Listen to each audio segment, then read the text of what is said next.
So here we are again. Thanks for stopping by to listen to the barman and that old annoying guy.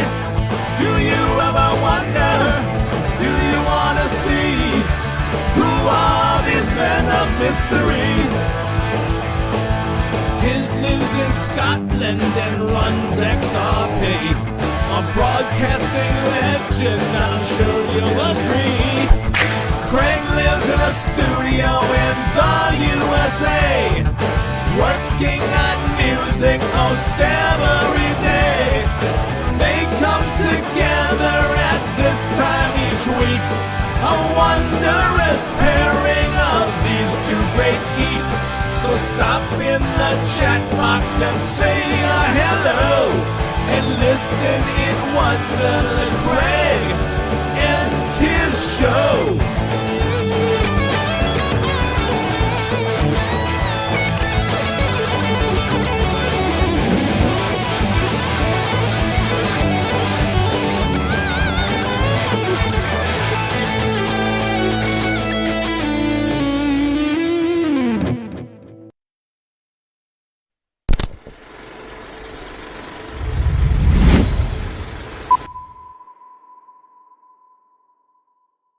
That's cool.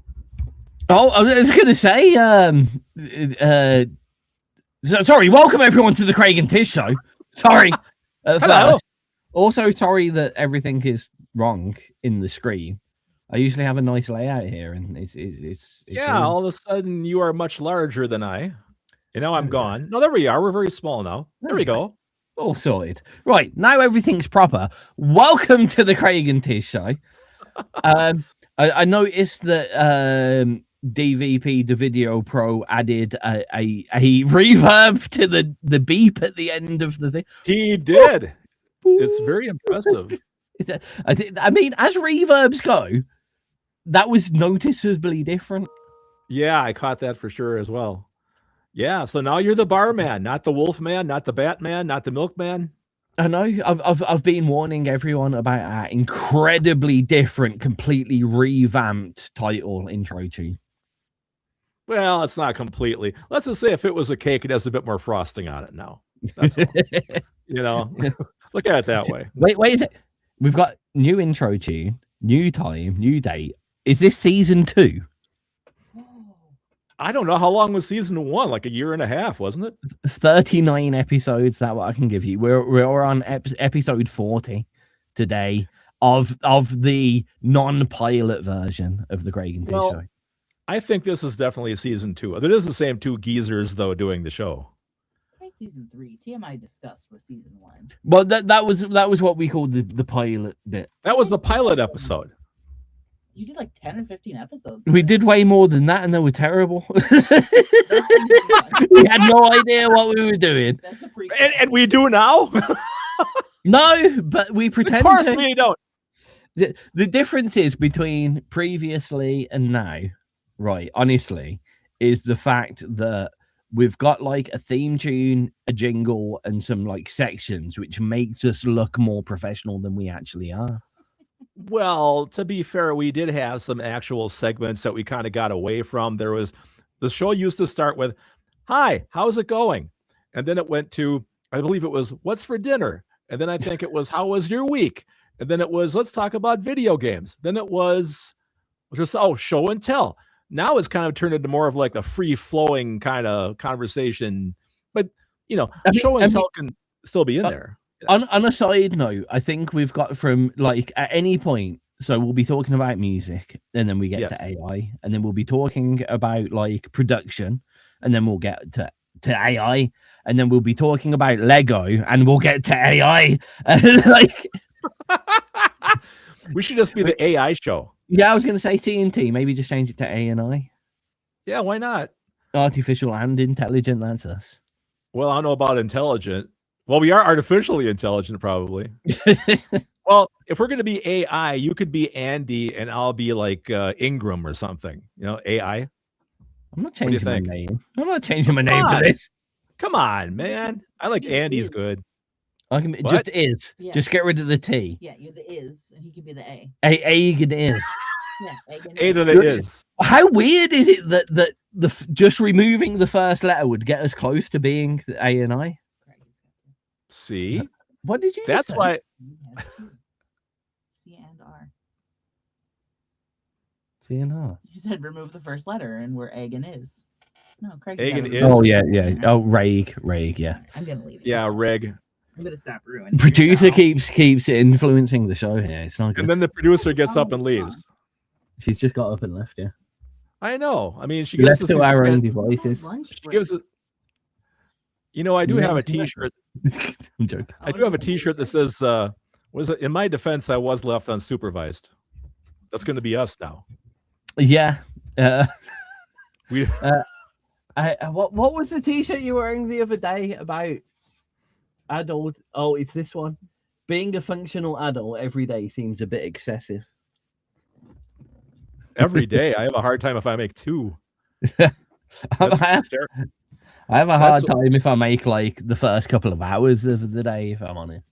That's the reason I have Connie. I have an actual adult that lives with me. You know. You know, talking about being a functional adult and my returning to the bar working world. Yes. The one thing that I am very severely noticed recently is when you work for other people, you're disappointed more. Like Yeah. when you work for yourself, like I have this project to do, and you get to and you're like, oh, I'm running a bit late. I tend to sit there and go, well, you know, I've got a lot on, and you know, I fitted it into where I can do it, and I'm gonna get it done in the next week or so. So that's just about okay. Whenever I've worked with other people, I walk into work, I look at the situation that's around me, and I just go, Yeah, I know. When I used to, back when I worked, you know, when I had my job where I essentially was a school custodian, basically. But when I you was were a an guest- international rock star studio, rock sensation, yes. I worked by myself at night. You know, the kids would leave to go home on the school bus, and I had the entire building to clean. And I liked that because I like being by myself, because if I had to count on somebody else, I had to count on somebody else. This way, you know, we have a saying here in America: the buck stops here, right? I mean, if people had a problem, you come to me because I'm the only guy doing this. So you got something you want to say, you know, it wasn't like I had to pawn my job off on someone else or had to count on somebody else to hold up their end of the gig. It was me. And I really like that, you know. Is that why in later musical life, shall we say, you've tended to try and get everything done yourself? Yeah. I remember, like, initially when we started releasing the Cluckzilla thing, and I know it didn't go entirely to plan, but you were so nervous about me and Booms doing the graphics and stuff. Oh yeah, yeah. But I started to realize. Hi, there's only Wrecker. so much. Oh, Wrecker's here. Hi, Wrecker. Yeah, there's only so much I could do myself. I mean, I'm actually collabing now with people. I've got this thing with my friend Jim Elander. He played violin on Temple of the Sun. And he's going to be playing a violin track next week for me on the new Bridges album I'm doing.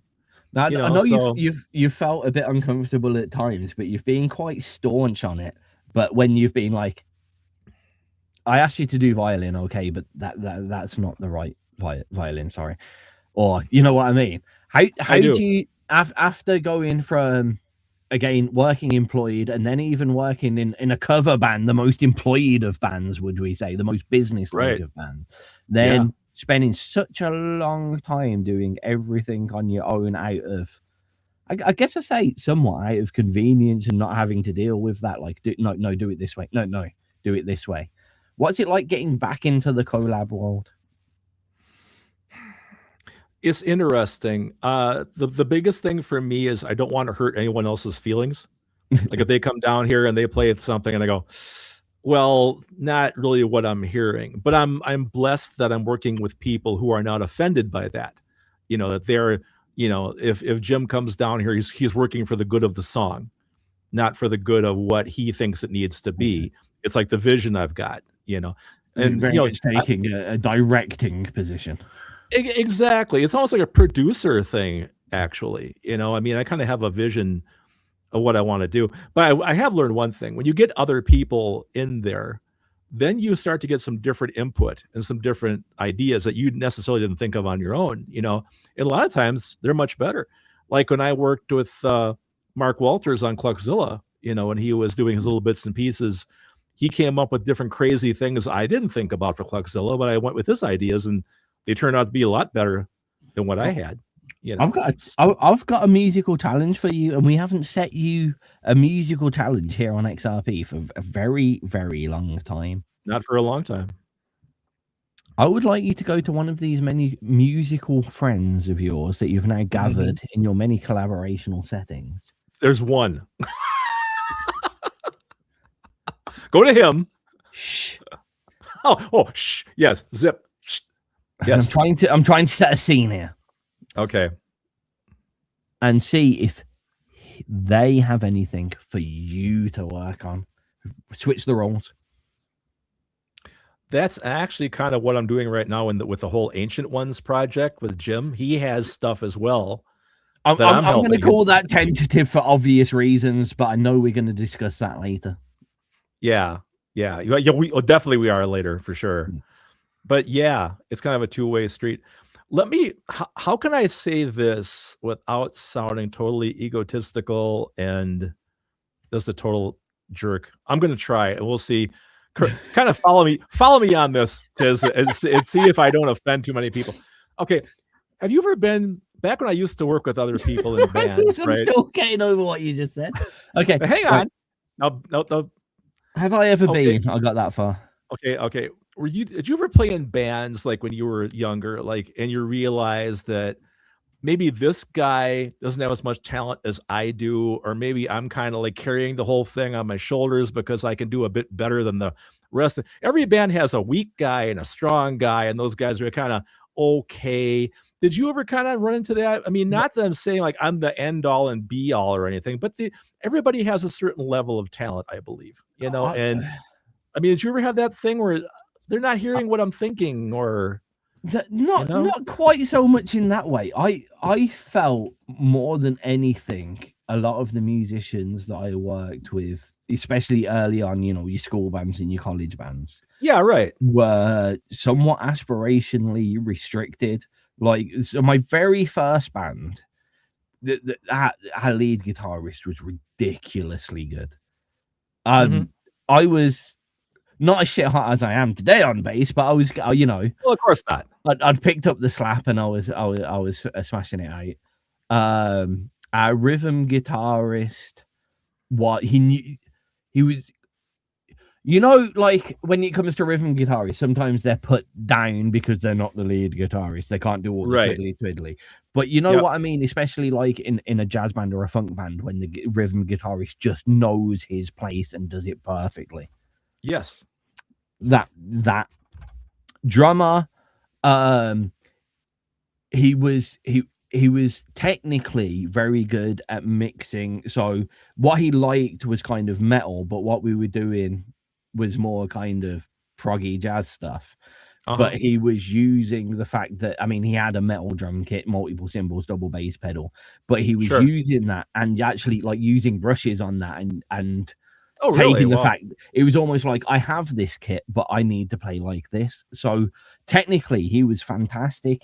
There was some of the faster stuff that like the quadruplet beats over like 16ths and stuff like that. Blast beats quite get.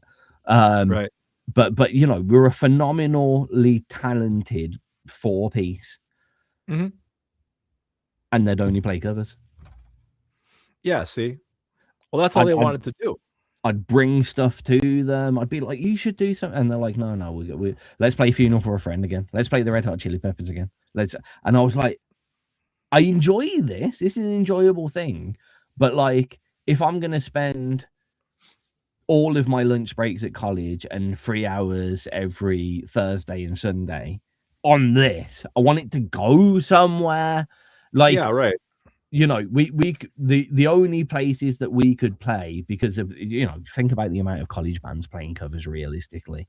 If you're going to be the only place that would get a sensible crowd and enjoy was like our mates' birthday parties and stuff like that. And it just aggravated me so much. So yeah, I'd say not so much where I'm sitting there going, I'm more proficient than the musicians around me. But I'd probably more lean towards I've got a lot more motivation than the musicians around me. I want to do something with this. I'm not going to be complacent in us playing the whole of the Californication album every week. Yeah, or you get the guys that just want to party, or the guys that want to get high, or that whole thing. I've been quite lucky with that. So this is a weird thing to sound like. So obviously I've had a fun past, shall we say. But one thing that I'd definitely say, especially business-wise, I've been in the position to know a lot of drug users, not abusers. I mean, I know a few people, right? And they walk out today and they've got, full fitted suit on. They own a business. They absolutely smash it. They're doing really well for themselves. And then at the end of the night, they take off the suit and they're absolutely skin to neck tattooed. Yeah, right.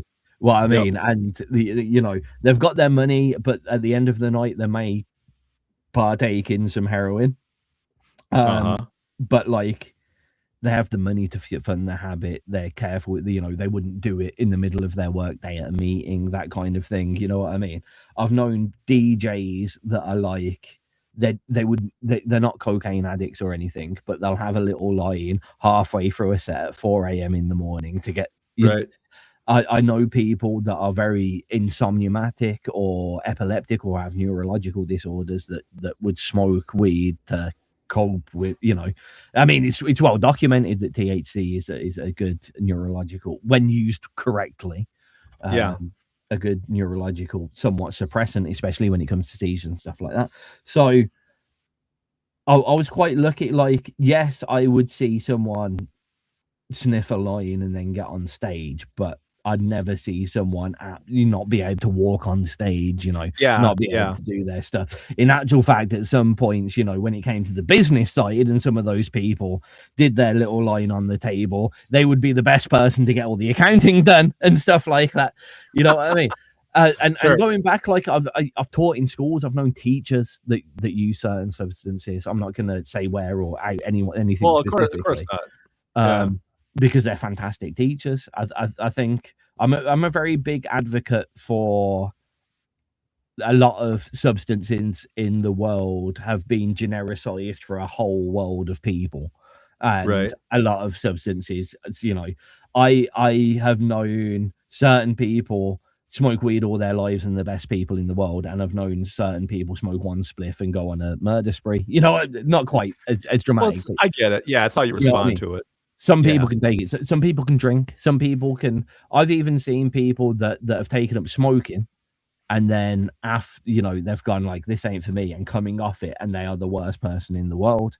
And I've seen, like, my dad went cold turkey, and he was just fine with it, and he's been smoking for like 50 years. You know what I mean? So I was quite lucky on that respect, but I think the biggest thing, and I think that follows with getting too high or getting too drunk, is the motivation behind it. If you're really motivated, when you got on stage, you're going to make sure you're in the position to be able to perform on stage. Well, yeah, to be at your peak. If you're less motivated, you'll smash 3 cans, half a bottle of whiskey and a spliff and get on stage and not perform at your best. I think that's really important to notice. Like, I've worked with, I mean, you're teetotal. I have a drink in the show, and I used to be much worse in many situations. Whereas we two can sit down, not judge each other by those 2 situations, and still do a show. If you go from a medical side, there are some people that are currently on prescription medication. They have to take 4 pills a day, and that's what makes them able to have a successful day each day. Well, I think you told me before that this stuff here keeps me alive. See, there you go. Everyone, I've always said this. Everyone needs a vice. I think everyone needs something. Even if it could be as simple. We have people, I'm working in the restaurant, and their thing is at the end of their week, Friday, they come to the restaurant and have their food. That's a vice at the end of the day, but they enjoy it, yeah. and that's what gets them through, and it relaxes them from the end of their week. Now, if that person's vice just so happens to be cannabis, Mm-hmm. as long as they're using it within their vice's restrictions, carry on. If they're going to smoke weed as soon as they wake up in the morning and not go to work every day, then you've got a problem. And I believe that's that goes towards motivation. It's from the first point when you wake up in the morning. If you wake up in the morning and you're like, oh, fuck this, I'm going to get a can, or I'm going to get a line, or I'm going to get a smoke, or I'm going to get whatever. Yeah, something. There's where your problem is. If you wake up in the morning, and I've known people like this that are like, I'm going to have a line now, but then I'm going to get into the studio and do 4 hours of recording. Yeah. I find it difficult to have a problem with that, as long as you're not causing, okay, yes, there's some people that will do that, and then after 5 years of that kind of usage, go a little bit twisted in the head. Yeah. But in the same breath, like, I think one of the things that needs to be taught in schools more than anything is self-reflection and realization. Getting to the end of the day and being able to be like, did I do that day better or worse than I did the day previously? Oh, well, it was worse today, and I had 2 lines of cocaine instead of 1 line of cocaine. I know it sounds stupid, but do you know where I'm coming from? As long as you've got that reflection at the end of the day, I'm not being able to handle myself at the moment. I think that fuck English, fuck maths, fuck music, fuck all that. Self-reflection in schools. Getting to the end of the day and being able to know yourself. Oh, I'm a bit hyper today. I'll have less at that level, I'll have less soda tomorrow. Yeah. I won't buy that packet of chips or sweeties or whatever. Right. No, it's a great idea. That got a bit philosophical, didn't it? I know we're getting a little bit too deep for this show. I know. I mean, Wrecker's going, they're not talking about video games yet. Yeah, he popped up saying he never drinks before a gig. I'm terrible for remembering lyrics of the best of times, never mind after a gig. See, that's someone who knows he likes a drink, he'd like to have a drink, but knows this is how I can go to the stage in my peak situation. I would say there are people in this world, Shane McGowan, the Pogues, better on stage the more drunk they are. Uh-huh. And I think anything with reference, and anything as long as the person is thinking about themselves as well. So, like, at one point, my parents turned around and went, we're going to smoke till we die. They don't now, thankfully. But they approached it as like, we really actually quite enjoy smoking cigarettes. It's something that we really enjoy. And we'd rather have 20 years smoking than 40 years not. Yeah, okay. You know what I mean? We'd rather be able to have a drink every day with our food, with a couple of bottles of wine, than spend the rest of our lives completely sober, because we enjoy it so much, and that's completely fair play to people. Well, of course it is.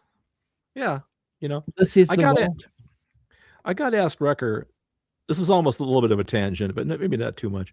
As the singer in Wrecker, do you ever have the thing where you start a song and like you say the first word and it's all muscle memory? You just sing it without thinking about it. But once you start thinking about the word coming out of your mouth, you get stuck.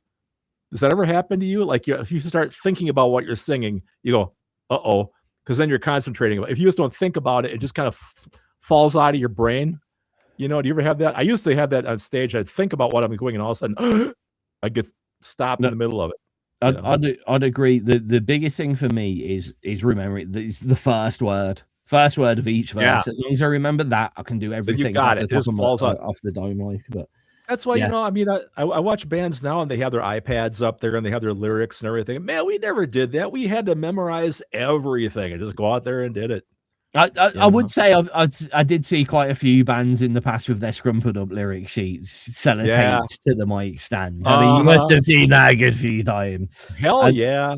I mean, this is another thing about complacency for musicians, like the ability. I see a lot of buskers now that have got the mic stands with the iPads on, and especially for the singers, they are using the iPads for the music that they're Sure. singing, karaoke style, as it were. There's a lot more of that. You didn't have the ability to do that back in the past. You had to have someone there or a old school boombox ghetto blaster for it to be good enough for enough people to hear. And even if you had one of those and a full 12-pack of D batteries, you've got about an hour. So your power runs out. And even then, way back then, trying to find tracks that haven't got the lyrics on them already, trying to find those karaoke tracks, sing-along tracks was impossible. You couldn't do it. But nowadays you see them with these quite swanky setups. I see people folding their guitar cases and they've got like printed boards on the inside. Give us a $5 album, and they've got a few album or QR code scan things and that. It's quite impressive. But it is disturbing to see how many of them are running off a visual prompt of some sort, right? Even if it's chord patterns or stuff like that. And what I really don't like if you've got a moderately well-known or well-followed band and they get on stage and they're kind of like, oh, we're gonna play an old one, let's see if we remember how to play this. Right, that's kind of fun. When you've got a busker on a street or an unknown artist going, oh, I've got more time, let's see if I remember one of my own musics, it's somewhat embarrassing. I would say. Boy, that's a great topic there, Tizz. If you asked me to play you one of my old songs on guitar, could I? I'm going to say no. Well, I know that for a fact, because I have asked you sometimes. I remember in Zerpathons even years ago, you've played you've played a little bit of guitar, but you're like, I'm only playing one song because I have to remember the song. After I get done, I move on to the next thing. I don't think about it. That's very different to being a performing artist to being a recording artist. Are you going to go ask a drum and bass DJ or a dubstep producer, can you make that whole tune right now again, please? Right. It's on a record. That's it. They've left it. See you later. It's quite often. So I watch quite a lot of the old school drum and bass jungle English old school pirate radio DJs that are doing reels now. They're like teaching kids about what it used to be like on pirate radio, when it used to be to be a drum and bass DJ and stuff like that. And it's interesting to see, like, they'll sit down and they'll go like, we made this tune, and they'll have a keyboard in front of them. And you see a lot of reels now, new producers, they'll be like, and I made this tune, and they'll just be like, dun, dun, dun. See these drum and bass DJs, and they're like, what was it? No, something like this anyway. And we made it. And then they'll just play the video of it in the background. Like, yeah, that's it. Like, they have no ideas. There is a massive difference between being a recording artist and a performing artist. I am pretty sure even now, if I asked you to play one of your cover band's tracks that you played a lot, you'd be able to do it pretty much flawlessly. Easy. That's muscle memory. Exactly. If you have no intention to play it again, realistically, why would you? Right. Then why would you remember how to play it? Well, that's why, like, when Scott and I started the Third Bridge, we were very emphatic. We said this is a studio-only project. There was never any intention to take this out live. What I enjoy about that is there's a lot less focus on like rehearsals and practice. Oh yeah, right. It's almost, you only need to get it a good one. So even if it takes us an hour, it's quicker than us being in the rehearsal studio every week for 2. No, I'm not going to lie. Would I like to have an actual live band and like go out and play Cluckzilla? Oh, you're damn right I would. In a heartbeat I would. But look at the logistics of it.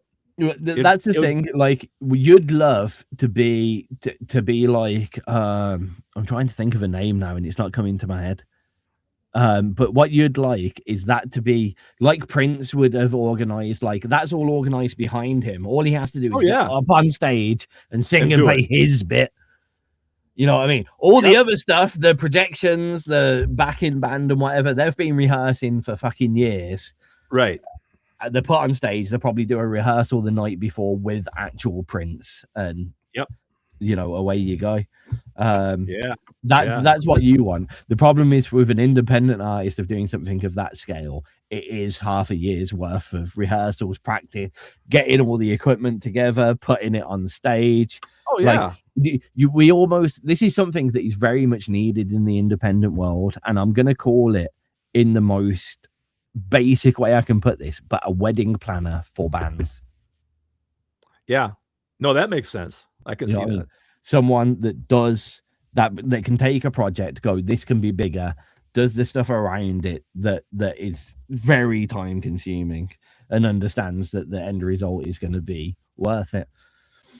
Because you know what I find kind of right, a unicorn is what we're after. Yeah, there you go. I mean, if I came up with an actual Craig Allen Heck live group, I kind of like the idea that I would show these guys the parts I want them to play, but I think they would all put their own spin on it, so it might sound better than what it originally had. You know what I mean? Because everyone's going to interpret that in their own style, right?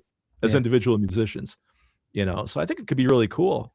But unfortunately, this very much depends. So, like, if you look at like the Damon Albarn style of that kind of thing, he's done a lot of multi-musician. He's in effect a composer, but he works with a lot of musicians. Like, he'll sit in the studio as you see the videos of them working, and you'll kind of get, oh, that's kind of a good idea. You'll get the other side where it's almost classical music style. Everyone gets their piece of music, and if you don't play it in that kind of way, and it's very much, I honestly feel you, like, if it was your music, I think you'd be in the way that I know you've turned around before and said, no, I don't want that bit of violin, that bit of singing or whatever. I think you'd be actually closer to the classical composer director rather than the let's get a load of mates around that. Well, it depends who it was. I mean, like, in a perfect world, if you could work with, like, I don't know, Booms as a drummer, me as your bass player and string player, a couple, it would be a little bit more friendly, and my style, so you'd turn around and go either, encourage my style into your music, or you turn around and go do that a little bit different. Whereas if you were going on stage with a bunch of like session musicians you'd never met, I'm pretty sure, I think I would as well, I'd expect them to play exactly what what you gave them. Well, you make a really good point. If I played with you in Booms, then I would start writing music that was more fitting your styles, because I knew what you brought to the table, so I would adjust what I write, in that extent. Well, see, that's a bit different, because that would be you approaching it as if we were creating music together. Now, if you say took Cluckzilla, and then was like either to play that with session musicians or to play it with people that you actually knew, I reckon you'd want it pretty much perfectly recreated with a little bit of glitz from session musicians. I think if you're in a room with me, say me specifically, and I was like, Craig, I play like this and it will sound better if I slap it, you'd be like, actually, okay, go on, slap it then. Yeah, I would. I reckon if it was a session musician with the exact same talent as me that turned around and was like, I reckon you'd be like, no, original, please. That's not what I heard, man. Thank you, but no thank you. We are 35 minutes into the show. I'm going to cut us off there, and I'm going to do a back-to-back of the first two, actually, because we end up getting to the end and then trying to smash through like 4 at a time. That's very true. The first two, we have some longer titles today. This first one, I was going, that's a really long title. Anyway, the first two are You Put Me Down, I Came Back for More by the Pete Rea Band, followed by What Am I Supposed to Do by Grainne Duffy.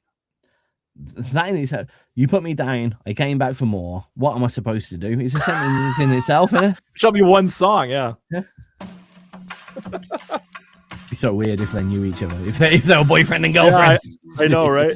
What am I supposed to do? You put me down. You put me down. I got back up. I came back for more. What a great riff. One of those little driving Rocky blues. Yeah. Nice and basic, man. with obsession. Your name became a dirty word. You redefined possession. You wrapped me in another world. You made me high. You shook my core. You knocked me down. I begged for more. You put me down. I hit the floor. I got back up. I came back and gone. You put me down. I hit the floor. I can see it on the fretboard. It's probably an A.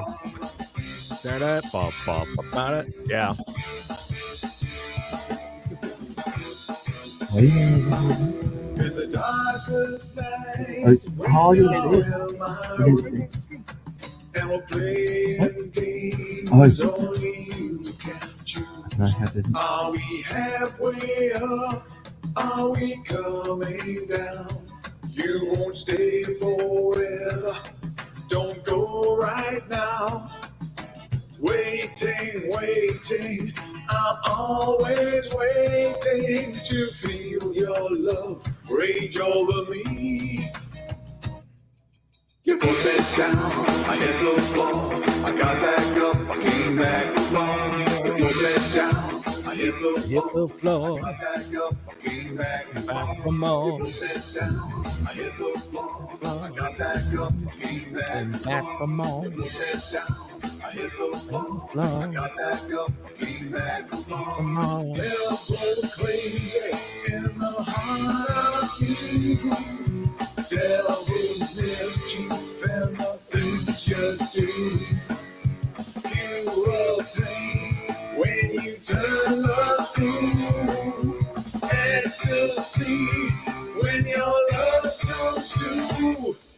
You put me down, I hit the floor. I got back up, I came back along. You put me down, I hit the floor. I got back up, I came back along. You put me down, I hit the floor. I got back up, I came back along. You put me down, I hit the floor. I got back up, I came back along.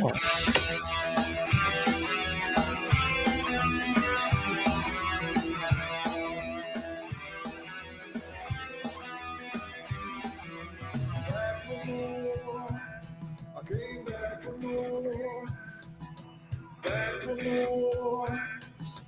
back for more. You put me down, I hit the floor. I got back up, I came back for more. You put me down, I hit the floor. I got back up, I came back for more. You put me down, I hit the floor. I got back up, I came back for more. You put me down, I hit the floor. I got back up, I came back for more. You put me down, I hit the floor. I got back up, I came back for more. You put me down, I hit the floor. I got back up, I came back for more. You put me down. A fade. I'm ready for the fade. Yeah.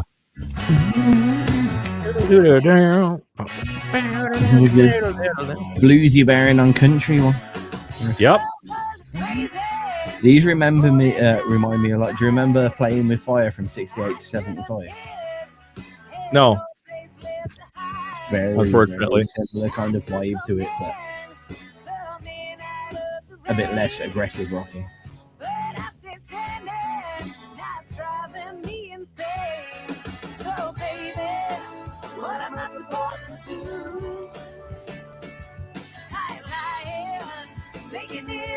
Well, this is going to be interesting. The next song is going to be The Ancient Ones. I have a whole lot to talk about AI on that track. I'll have much to say. Much to say. I'll have a We don't segment. have the jingle yet. What? We don't have the jingle. The jingly? The stab jingle. AI. Dun, dun, dun. Oh, not this. I know. No, I was gonna lower it so it's like artificial intelligence, da, da, da, you know.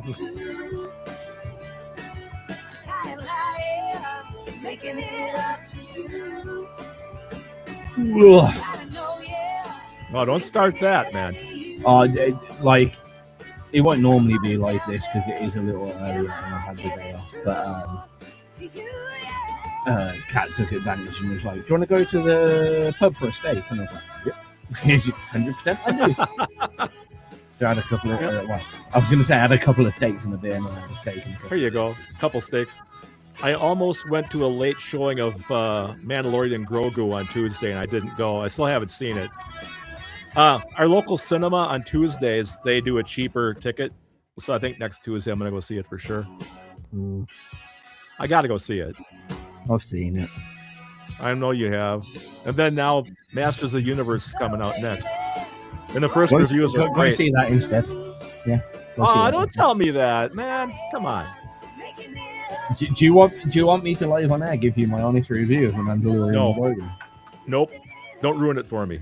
I think my face probably already. It just did. I was so excited. I still am. I can't talk about it because I'm angry. I'm angry with it. If you want to use your platform to go out there and give it a review, I don't care. That's fine. I never do spoilers. I know. I don't use spoilers, though. I want to be surprised. I won't use any spoilers. It's just because you said it. It's only because something is related to that in a minute as well. Anyway, you just listened to the retirement. No, you didn't. That's the next track queued up. Yeah. You just listened to You Put Me Down. I Came Back for More from Pete Rea Band and Grainne Duffy with What I'm Supposed to Do. The only reason why I didn't know his name was because his meta tag is just PRB. Oh, like PBR me ASAP? Okay, I get that. I have no idea what acronym you just said. That is an American acronym for Pabst Blue Ribbon. Oh, right, okay. PBR me ASAP. It was a commercial. Oh, Blue Ribbon. Pabst Blue Ribbon, PBR me ASAP. There you go, PBR. Okay. I don't drink, so I don't know, but that was a commercial. I mean, you knew a lot more than me. There you go. Well, I live here. Not by choice. Where would you go if you had the choice? Svalbard. Where the fuck is that? It's an island close to the North Pole off the coast of Norway. Okay. Look it up. Cold.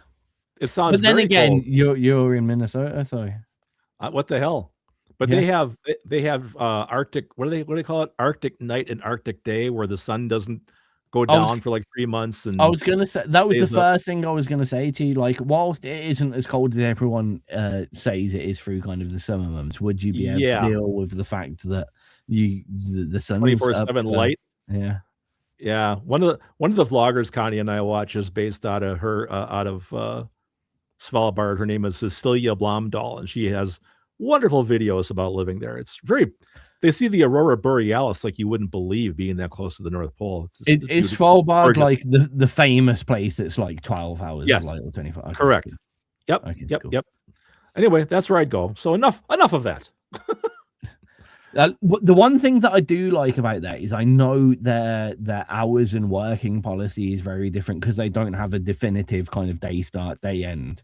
Like a lot of the places there, like just do 8 hours of work. Just come in, do your 8 hours of work, go. It doesn't matter when it is, or you know what I mean. Do your 40 hours of work in a week. It's very flexi time. Apparently, a lot of the jobs there. Yep. Within reason. But yeah, that I do like that idea. I like the idea of like where I'm working today.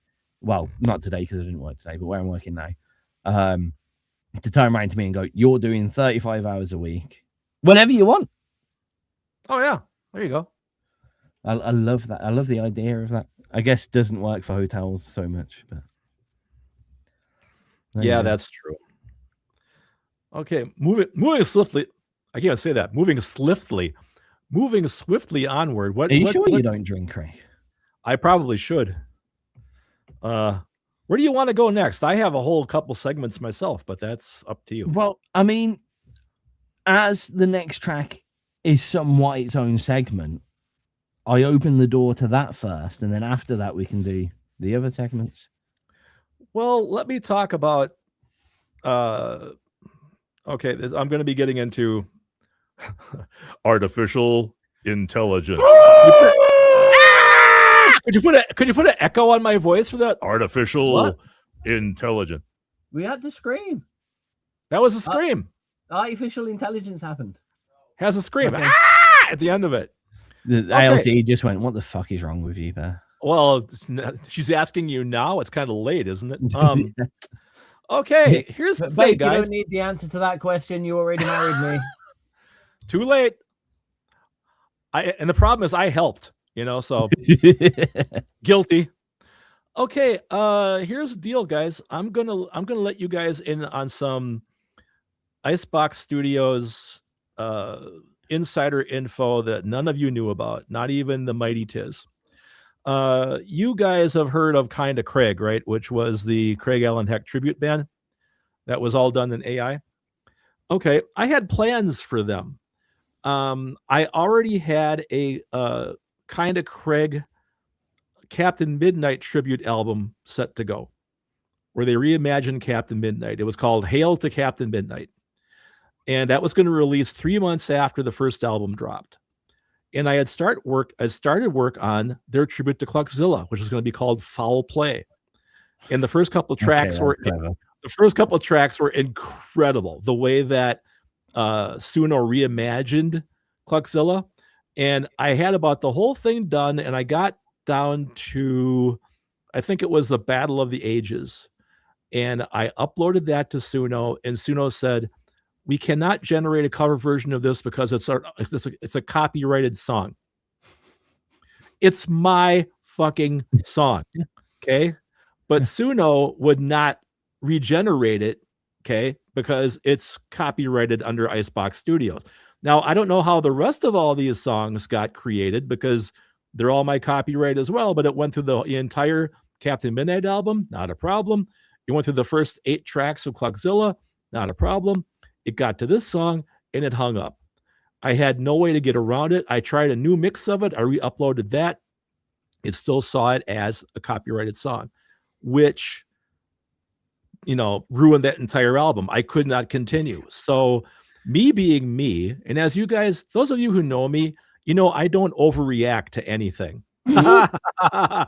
So I went back and I said, fuck AI. I'm so pissed at this. I went back and I erased every trace online of Kinda Craig. They're gone. They're gone from everywhere. They're gone from XRP. They're gone from the stream. Gone. Erase them. Because I figured, now if I can't do the plan that I wanted to do, then I'm not going to, I just pulled the plug on the entire thing. And the only way that I'm going to use AI anymore is, this next track we're going to play when we finally get there. The Ancient Ones is myself and Jim Elander, and it's a lot of us playing a lot of instruments, but there's a lot of AI in it. So I will continue using AI with Jim in the Ancient Ones project. But as far as me and any kind of rehashing of my material, I'm done, because that ruined my ambition for the whole thing. So that's where I'm at with AI. And the next album I'm working on now, which is going to be called The Bridges or The Four Bridges, is all hands-on. I'm playing real keyboards. I'm playing real everything. I'm done with it. So that's my story, folks. Wow. That was quite the story. How do you feel about that? How do I feel about it? Half of me is kind of bummed out because the recreations were really creative and they were very cool. The overture of Cluckzilla was incredible. All this really cool acoustic guitar and orchestras and stuff. It was great. But if I can't produce the whole album now because it's not going to let me redo my own songs, why bother? So like a little help where you could be like, this is my music. Right. So so that sucked.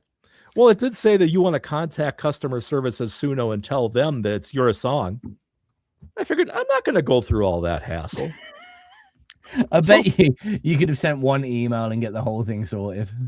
And then the part that kills me is like I was looking on my Bandcamp page and I started to realize that there was more music coming out that wasn't me than is me, with all that Kinda Craig stuff and everything. And I go, this is not why I'm here, you know. So I said, I'm just going to go back to being Craig Allen Hecht. So I have no problem at all doing this AI thing with Jim. It's fun, you know. It's we use it as a toy, you know. But now, for example, when we get around to playing Ancient Ones here, Retirement Blues, I've got real guitar on that. I'm playing real Hammond B3 organ on it. So, and that's augmenting the AI track. So you know, what that's augmenting the AI track, or the AI is coming from the. Well, actually, the lyrics to Retirement Blues, the lyrics are written by Jimmy Lanner, so they're all his words. Okay. But then Suno generated the drums, one guitar track, and the bass. Then I put another guitar track on live, plus a Hammond keyboard organ live as well. Okay. So it's pretty fleshed out. So it's a really cool hybrid of the two, you know. Should we fucking play it? Yeah, man, hit it. Retirement Blues. I go and inquire my show and tell, which will come with a review. Great. I'm looking forward to it.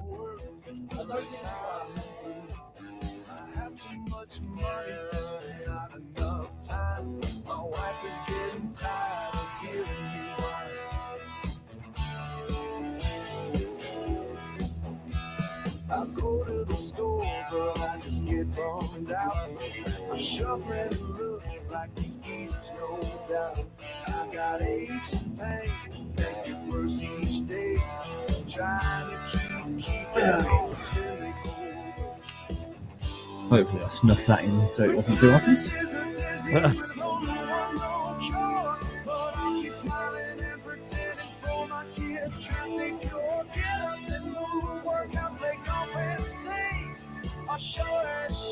Is this a person singing or just? This is Suno. This is the one where Jim sampled his voice into Suno and is kicking him back. Did he type in the lyrics, or did he sing the lyrics? He typed them in. House too quiet and the day drags on. My bones make noise when I swing my legs, and I curse this chair like it stole my breath.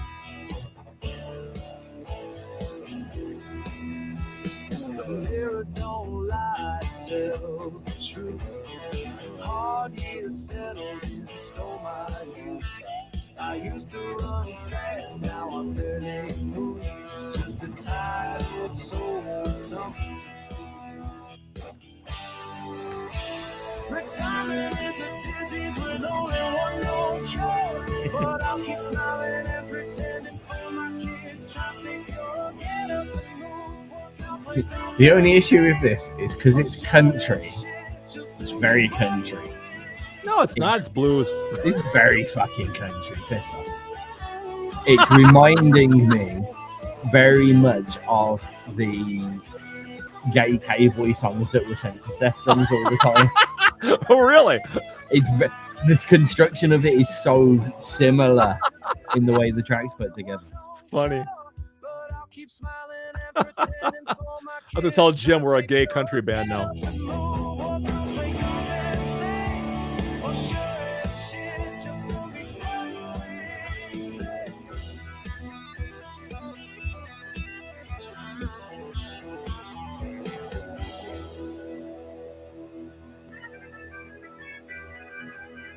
The Ancient Ones. The Ancient. Well, when you put our ages together, we're almost 140 years old. So, yeah, that's about right. Yeah, okay, fair enough. Yeah, right. Yeah, I mean, like, it's the wrong genre for you to have put my way, Craig. I'm sorry. Hey, man, to me, it's blues. I don't know. So it sounds like. I think if I turn around and start doing the kind of, it's well produced by Suno. It's well played by Suno. Your guitar was good, though. Thank you. And my sloppy keyboards. This AI life is very awkward life to get into. Definitely, but no, it's okay. Yeah, it's nothing. It's nothing. It's not reinventing the wheel or anything, but it's a pleasant tune. It's pleasant. It's pleasant. Yes. So, the lyrics from that were an AI sampling the voice of Jim, my friend Jimmy Lander. Right. and then but then Jim typed in the actual lyrics from start to finish. Correct. And Suno That- sang them.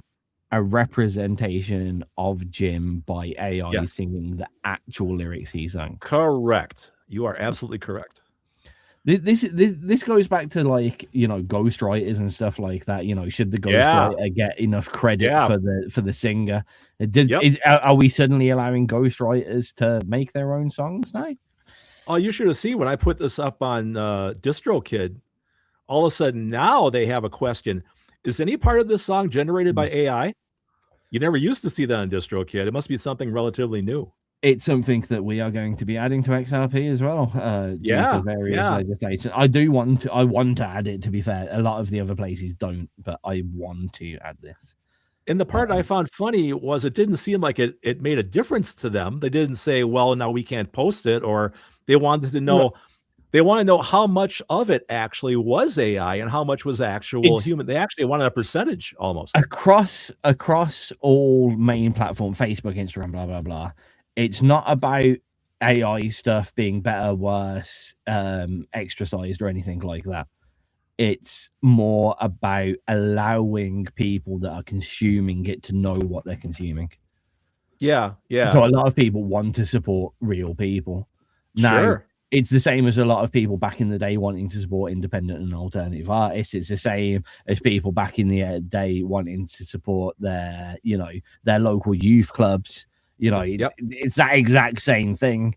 There will be people out there that love pop music, and there will be people out there that love real bands and musicians, and that will now emanate into this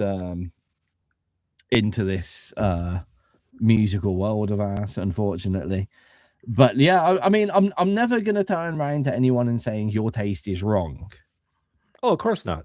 I will turn around and say your taste is very influenced by what you're consuming. And if you're the kind of person that always goes to Costa and goes to Starbucks and watches all their stuff on YouTube and Netflix and sees all those specific ads and watches those reality TV shows with those specific music tunes in the background and gets in their car and puts on their local FM station, you're going to hear a lot of similar music, and that is going to become your tastes.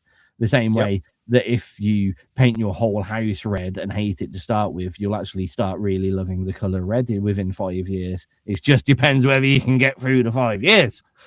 Right. So yeah, it's important to understand that people have the right to enjoy what they consume.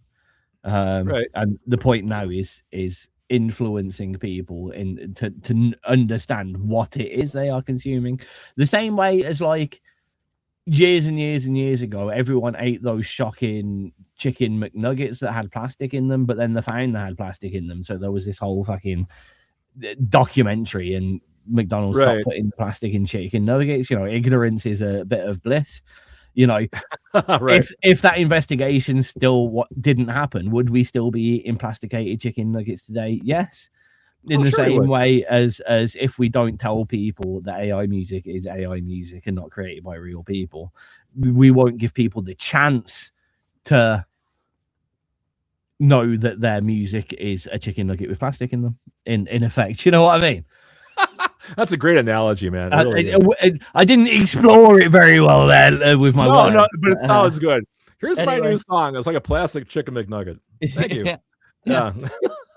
Should we do show and tell? Yeah, who wants to go first? I don't know. It depends how you want to display this shit sandwich that we're about to give people, because I think yours is going to be moderately uplifting and good, and mine is going to be really uplifting sounding to start with, and then not. Let's do mine first, since I'm much more happy. Let's leave you on the depression, guys. Okay. Guys, the wife and I went to the Lego store at the Mall of America this past week. Sensible idea. Yeah, until we started buying things. Then we got no... that's the best part of it. Anyway, so I got some Legos for you. Turns out, if you guys ever heard of Lego Ninjago? Yes. turns out I like this. I found the series of it on HBO Max. It's Oh, awesome. really cool. You've been watching the actual animation. Yeah, it's really cool. I So was watching that when I was like, I didn't know it was a thing. I mean, I'd heard of Ninjago, but I didn't know what That's the awesome. plot was. It's really cool. So I started getting here's a little bot for you. oh, it's got a Dragon Rising. Yeah, A little bit of Dragon Rising. Okay. yeah. So I got that one, and then I got a fire guy. There you go. Okay. So I got those for me. And those are, I think you guys might have saw, if you're Facebook friends with me, I just finished off the Lego Batmobile. It took me a year and a half, the 1966. I was about to say, have you actually finally finished that yet? But... It took me, the kids got it for me my last 2 birthdays ago. And I started putting it together and I got it fucked up. And then I got mad at it and I put it away. And then I brought it out this last week, and Connie helped me finish it because she's really good at Legos. I am not as much. So she helped me finish that. So that's done. So anyway, so you went back to the Lego store, like I said, and got some stuff. Now these next two are pretty cool. Okay. I'm excited. I love a cool Lego. Oh shit, that is so cool. It's amazing. That's gonna be massive. Yo. I was not expecting it to be quite so big. Well, I've heard that before. Okay. Have you How's really, that? Craig? Have you really? Not a bit. So I got Mario. That's awesome. And then of course I didn't even know that existed yet. So since I bought pulled my headphones up. Since I bought Mario.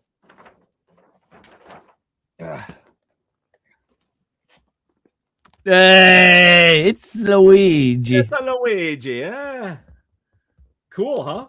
Very cool. Very around. cool. Very, very cool. Yeah. Oh, I'm jealous. They look good builds as well. So that's going to keep me busy for a while. So anyway, that's what I've got. Okay. So you want to follow it up with your deal? Instantly, like, so what I've got is going to instantly introduce what I'm going to talk about. Okay. Oh, I've got a bad back and I wasn't ready for this. You got to make your screen bigger though, Tizz. I get a. Oh wow, that's cool. It's the popcorn bucket. I love it. And That's I'm really glad cool. bringing it up like this because the light's shining on it fantastically. And it Yeah. looks way cooler than it probably actually is. Oh man, that's cool. Yeah, popcorn bucket. 25 fucking pounds. Nice. That's really cool. We got that. Obviously, I went to see The Mandalorian and Grogu. Yeah, for sure. And I was super excited about it. We're big Star Wars fans over here. Right. And we went to see it, a week and a half ago, on the weekend, by the way. For a primetime showing. Cinema packed. Absolutely rammed the cinema was. We had the recliner seats with the cooling cup holders. You know, we went for the decent screen, spent all the money out on it. I don't know, where do I start with this review? Let's put it this way. This is it's a smaller cinema, but I would say a 40 to 50 seater cinema. Yeah. By the end of the film, there was me, Cat Miles, and about 6 other people left in that cinema. You saying they walked out on it? They walked out on it. Oh my God. Like Everyone walked out on it. It's shit. It's terrible. That's terrible. It is. I thought I was just, because I was a bit tired on that day. We kind of forced ourselves to do it in a quick thing, and then I had work afterwards and that. So I thought maybe I just wasn't in the mood. But you know me and Star Wars, I'm super excited about it. Super excited to go. Right. Taxi out there and whatever. Really excited. Got my Mandalorian helmet. Super excited. But absolutely buzzing for it. And it's right. Graphics, fantastic. Oh, I'm sure. Acting, I'm going to say comparative to the script that we were given, very adequate, very good. They did the Okay. best of what they could do with what they had. Right. But it's basically 2.5 fucking hours of Mando splits up with Grogu. Mando gets in trouble. Grogu saves the day. Repeat, rinse, wash, repeat, rinse, wash, repeat, rinse, wash, repeat. That's what the film is. Everyone wanted to go there to start learning some of the history, the backstory, blah blah blah. None of that. Yeah. Nothing to do with anything that's happened in any of the episodes. Absolutely no relation to any of that whatsoever. Oh, that sucks. Yeah, it sucks. It's and I came out of the cinema and I was like, is it just me? And then I went on and looked at the reviews. It is the worst reviewed Star Wars film that's come out. Oh no. It's fucking terrible. It's really bad.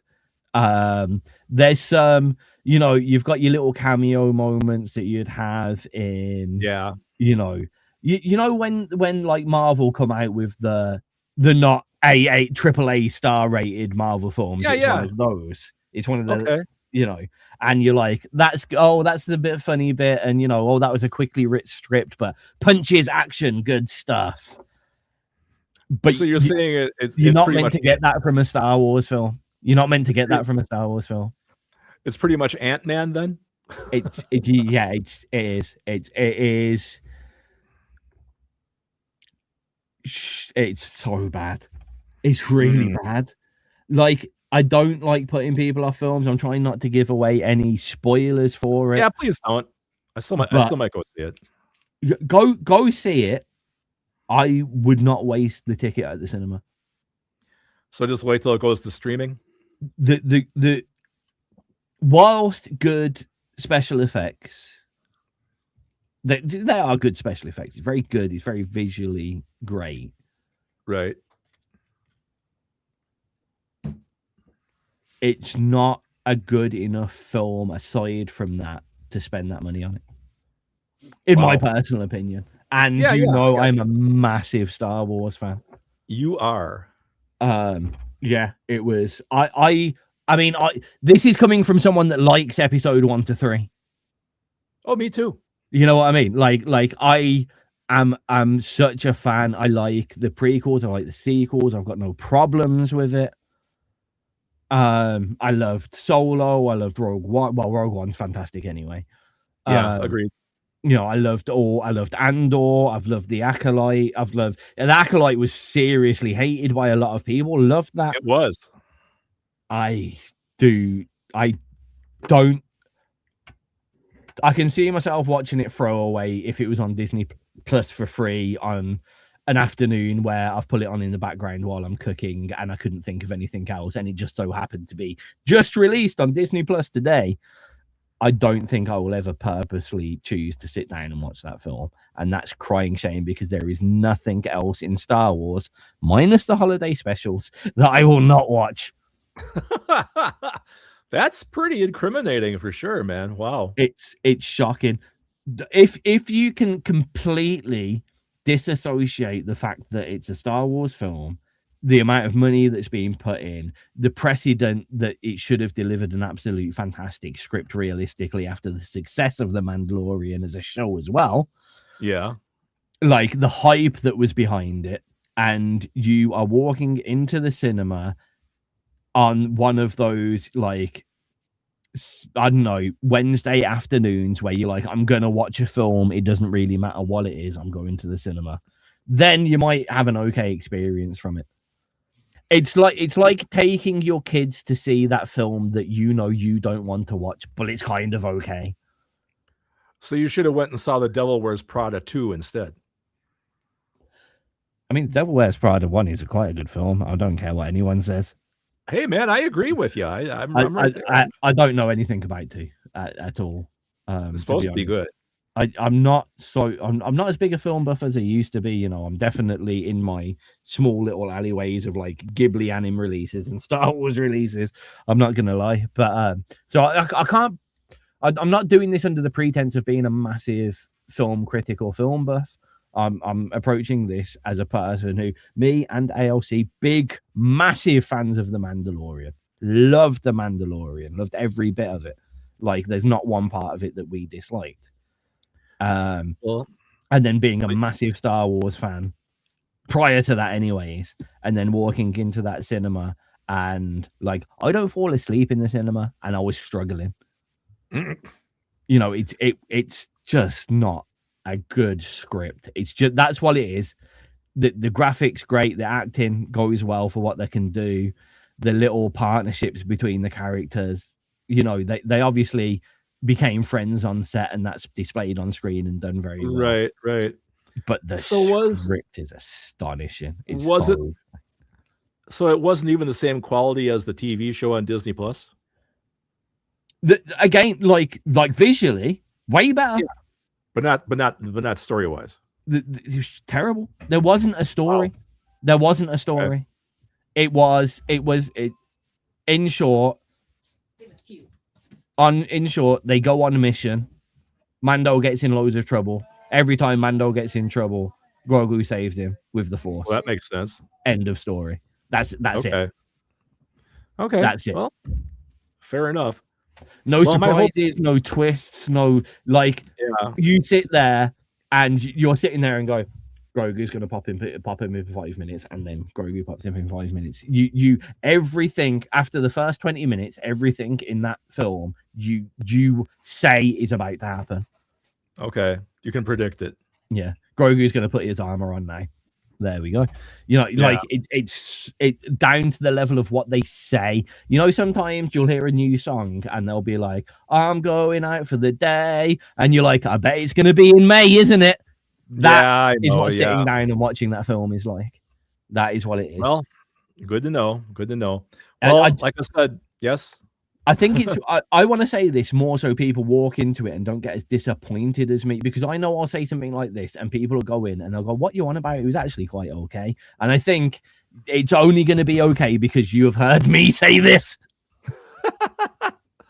My hopes are still pinned on Masters of the Universe. I'm quite looking forward to that. That does seem exciting as well. It looks really cool. First, IGN dropped a review last night. A guy gave it an 8 out of 10, said it was great because he said the movie realizes what it is, how stupid the whole thing is. You know, the movie knows that, and plays into it. So that's great. I'm very much looking forward to going to see that. I think that's what they did so well with the more recent Mario movies. Oh yeah, or Mortal Kombat too, and even Sonic as well. Sonic got slated harder than it was, but like harder than it should have, I feel.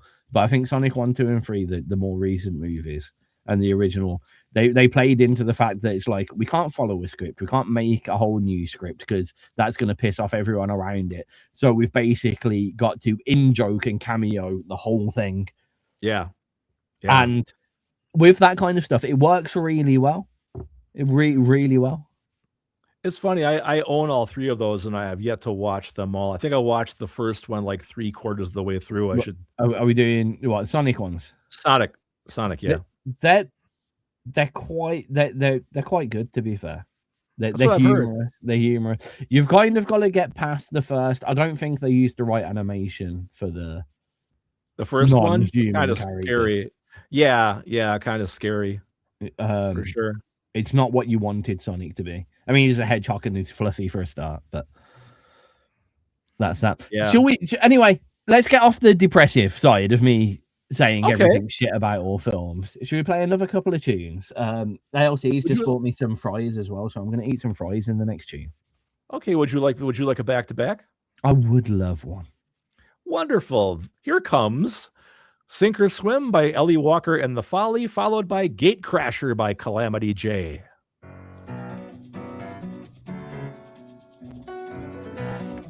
Catherine bought me some chips. You're lucky. I'm hungry. Starving. I don't know what it is today. Like I said, I went out with Kat for a steak earlier, and I got home and like instantly I wanted a sandwich, and now I'm hungry. And I'm gonna eat. I might just do something fast like grilled cheese. That sounds good. Grilled cheese is great sometimes. Just perfect. You know. Upstairs on the chair outside Miles' room at the moment, there's a piece of paper, and it says recipe idea on it. Super and he's Okay. like something pepperoni pizza sandwich or something like that, and he just says, "Make grilled cheese, put pepperoni and bacon on it." Hey, that sounds good to me. It's genius. Oh, funny. So make the same sandwich I usually make myself every day. Yeah. What do you say, Alfie? What's the story behind that? Oh, you're not loud enough. Oh. Did you see the PlayStation State of Play yet on YouTube? Yes, only because my entire community is really pissed off about it. Really? What are they upset about? So there wasn't any mention of the Part 3 release that's been mentioned. Ah. But I thought Wolverine. Rebirth, I thought Wolverine looked cool, man. I got it pre-ordered already. I was expecting the brand new Naughty Dog game. Instead, they dropped the new God of War thing. I'm like, what the hell? Yeah, but I mean, God of War was always gonna, especially this one, because the last one, everyone was not so happy with, as I remember. Well, to be fair, my son and I we have not even played like the PS4 reboot, you know, the new God of War. Both of us haven't played them yet at all, so I probably should. But yeah, no, I like the idea that we finally seem to be changing characters. Yeah, yeah. I'm surprised Until Dawn 2 got on there. Yeah. That was a weird one to be so. I know, out of all the things they're going to push, why that? And I haven't played an air combat game in years either. I was surprised to see that. Oh, and I didn't realize that. I kind of expected it, but I didn't realize it had actually been mentioned. Oh yeah, they talked about it last time. Well, no, I mean with the release of all the Tomb Raider remasters, they've got the new Tomb Raider. Yeah, the Atlantis thing. Yeah, I didn't realize. I had no idea that. I kind of expected. I was like, why are you really re-releasing all the Tomb Raider? Like, nah, it's really fine. I just did a really big thing, and so did my kid. We're both we're gonna let go of our PlayStation Plus subscriptions because it's so expensive, man. They want $170 a year for that now. That's crazy. Like the only thing that stops me from doing that is Diablo 4 with the wife. Well, that's the thing. We don't really do multiplayer. Yeah. You know, so I mean that's a lot of money. If it was like $50 or something, yeah. But yeah, it is a lot now. It's funny because mine just came out. My PlayStation Plus subscription just came out. Yeah, mine comes out on the 23rd. So I just said I'm just going to cancel it. I'm going to lose some free games. You know, oh well. You've got that many games that you haven't even got out the box. That's my logic. Thank you. That's my logic exactly. I'm still desperate for you to. If you don't play anything, I want you to get through at least the story portion of Remake. If you hate it and don't go on to Rebirth, that's fine. But you need to complete the story of Remake because it's a start. Yeah, I know. I started it. Put it on easy mode. I gotta finish Expedition 33 too. I haven't touched that for. I kind of put that away for a while as well. Well, I've been doing music now, so I've been kind of putting the games on hold for a little bit.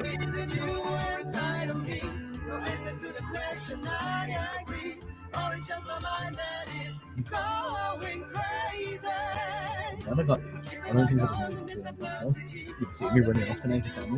Yeah. What was the other Lego thing I got into? Ever heard of Lego Dreams? Dream ZZZ? It sounds like what are they then? It's like a dream world kind of thing. That's going to be retired at the end of this year, I guess. But I bought a couple of kits from that as well. So there's one that's it's a dinosaur that's fused into a jet airplane. Pretty cool. Oh, I think I do know. Yeah. So I got that as well. So I could spend the next year doing Legos, I think. And then it's trying to find somewhere to put the fucking things. after you build them. Well, leave the ones that are about to retire till last, and if you don't make them, leave them in your ultimate. Just hang on to the kits. I'll leave them in. I'll leave the whole studio to you. You got to come over here and get it, though. Oh, God. You promise you got too much stuff. I haven't got the room for your studio yet. I got some nice stuff. Here. There you go. Oh, here we go. Greg showing off his guitars, everyone. You could have this, Tizz. My Flying V. This is gorgeous, man. It's a very nice looking guitar. I cannot play a Flying V. You know what's so funny? When I first bought this, people on Facebook are going, "You better be playing some heavy metal with that thing." No, I play polka on it. Yeah, I could never. A friend of mine had, can't remember, there was a custom Flying V from a very well-known metal musician that was like it was the cheapest custom V that everyone had in the world. Can't remember who it was. I want to say Mark someone. Probably Dimebag Daryl or something. No, it wasn't like that. That would have been worth money.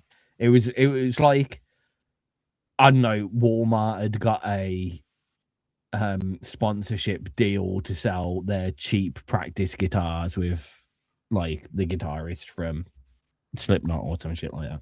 Oh, okay. Something along those lines. But he got it, and I just remember like just Well,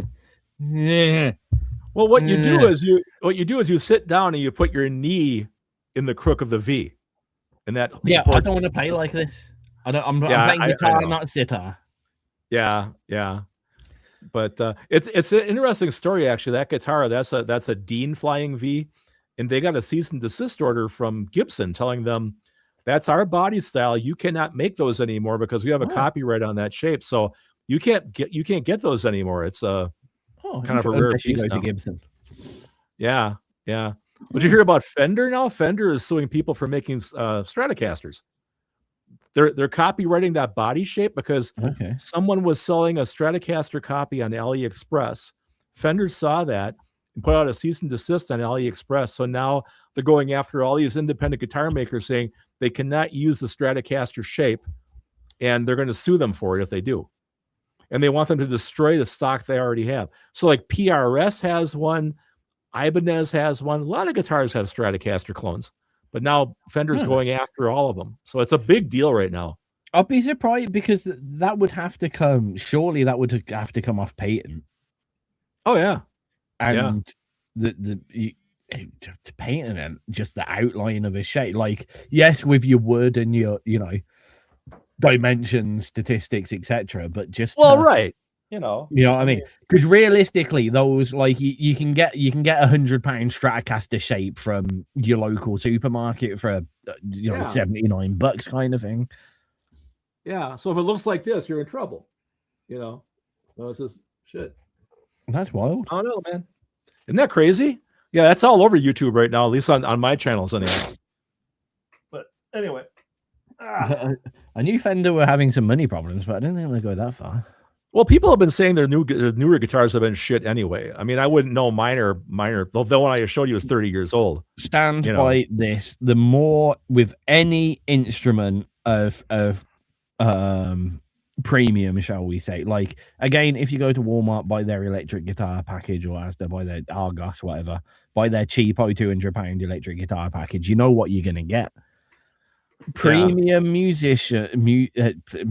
premium instruments should be made as much by hand as possible. They should be sat down at the end of the process and tuned and set up and worked on. So many like the all of the famous ones are going into such a machine processed mass production now. All the obvious ones, the Les Pauls, the Stratocasters, the Precision Space, the new versions of those that are coming out now. There's so much machine-made procedure, and because there's more people in the world, they're making more guitars because they're selling more guitars. So they're just stamping them out. Chuck stamping them out. Yeah. Let's put hardware on and get them out the building. So previously, when like, because musical instruments used to be the highest rate of, how do I put it?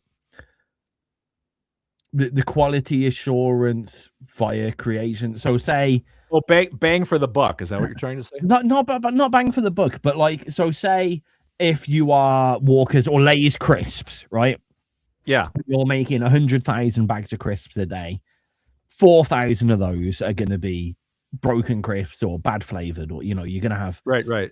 Whereas with musical instruments, the throwaway, the quality assurance is much less. It used to be, because they were hand tuned, hand put together. They were checked before they went out, and a lot more quality assurance. Not on the fact that, oh, that is wood and it is shaped right. It was like, can this play? Does it sound good? There was a lot more on that side. So what went out of the factory, I remember seeing something about old school instruments, especially brass instruments. Funny enough, there used to be like only 1% of them got sent back and replaced, in comparison to the rest of the world, which is I think 35% or something ridiculously high.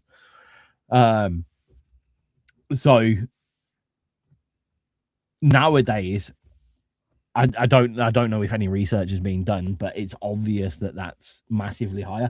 I don't like a lot of people told me to get my bass online, and I was like, no, I want to hold it first. I need to. You want to feel it? Yeah, I get that. It plays good, because I have gone into a music store and played a Stingray Music Man in purple, and then I played a Stingray Music Man in silver next to it. And the purple one was way better. Same instrument, different color, but like same pickup, same strings, same neck, same body, completely different play on both. Totally, I totally understand that. Yeah. Booms is saying the Telecasters are better anyway. Here in the chat box, here, Booms, if you're on the stream, here you go.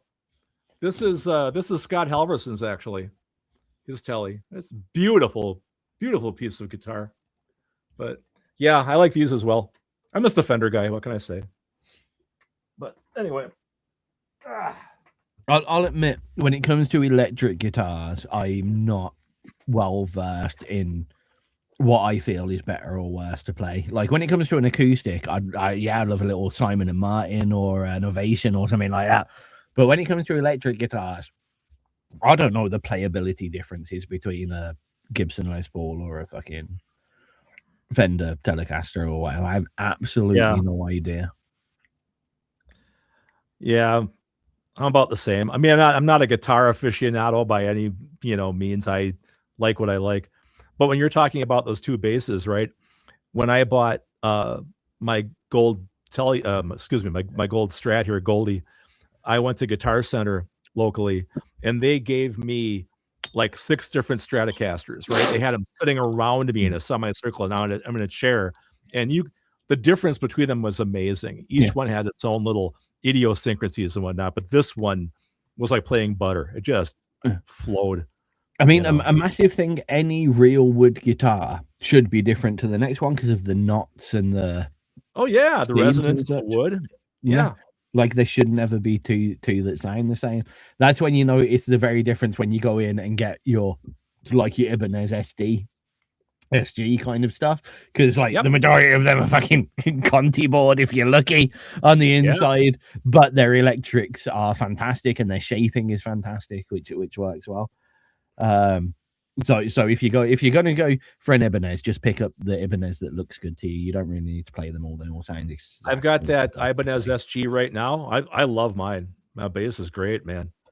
It has the active electronics and all that stuff on it. Especially the early Ibanez SDs. Like if you put a knife into that wood, you'll just be getting chipboard.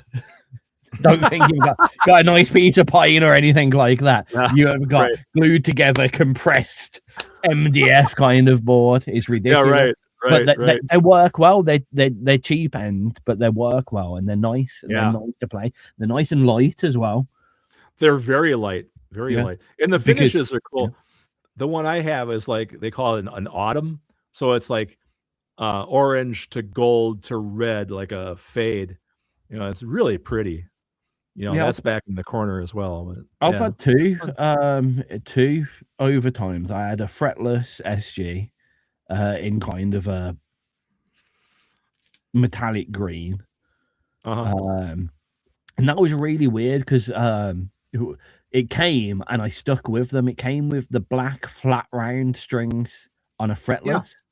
Yep. And it was so weird to like you're playing with zero sound of the notes. That was very weird. You know that Jacko sound that you get when he overloads it with chorus, and you get that kind of that growl. Yeah. No, more like bubbly, like the that. almost like it's lost its attack in that. You got that, but like just naturally, like you'd be playing it not through an amp, and it'd be like quiet, but like because you've got flat wounds and no fretboard, there was no clicks, there was no buzzes, so you were just getting bass note. That was quite interesting, actually. But again, that was just on your I can't remember, but it was just the basic SG. You know, the £200 entry model SG with actives. And everyone knows me, and I'd like to break instruments apparently. But when it went, I was thinking about remodeling it and putting new neck, new electrics on it. And I opened it up, and it's just fucking chipboard inside. It's MDF. It's glued together, chips of wood. But it sounded fantastic. Well, probably because it was so dense. I think people have got it. Well, it's a weird one because it's MDF. It's actually light as fuck compared to like a real wood, like a solid wood. It's a lot lighter. But what Ibanez managed to do is they managed to isolate their pickups very well, so it didn't matter what the pickups were in. They'd always sound like an Ibanez. Yeah, or Ibanez. Well, it's like Les Pauls. I cannot play Les Pauls. They're just too damn heavy. It's just, my God. They're horrible. Back when I used to have my friend Bill's Les Paul was living here for a while, and that thing was just, my God. It would hold a note for days, right? But I couldn't put the damn thing on it just hurt my back too much, you know? Couldn't do it. I have a I mean, the Les Paul and the Beatles themselves sat down with their guitars quite often because of the weight of them. I agree. I need to, well, not need to, but a bit of a topic change. You know, I mean, I'm not going to do the tangent thing anymore. But okay, you know, like I'm talking about how I'm writing this new album, right? And I don't want to use AI. And I'm thinking to myself, after 145 songs, give or take, I've released, you know, do you guys ever feel like you're stagnant? So you think to yourself, how can I create a song using a whole new process I've never used before? Like I was thinking like maybe like analog sequencing or analog arpeggiating or like a synthesizer arpeggio and next like a 12-string acoustic, taking like really electronic sounds against organic sounds and mashing them together, or just like your compositional approach. Try something totally different you've never done before. Just take it, because I think we all get our same routines when we write, you know? I mean, isn't it kind of fun every now and then kind of shake it up and just try something totally out of the box that you didn't even think of, just to see what happens? Like, probably the wrong person to, I mean, if you look at my musical history, track to track, say if you looked at the tracks that I've actually released and from track to track, like, or any of the, I mean, on the Tizz EP, you've got Still Smoking, which is kind of a reggae track. Pressure, which is definitely kind of a attempting to be a railroad blues style delivery. Knife Edge, which is kind of folk with violins. Yep. Controlled, which is dubstep, drum and bass. So yeah, I probably the wrong person to ask, because I think I always approach like whenever.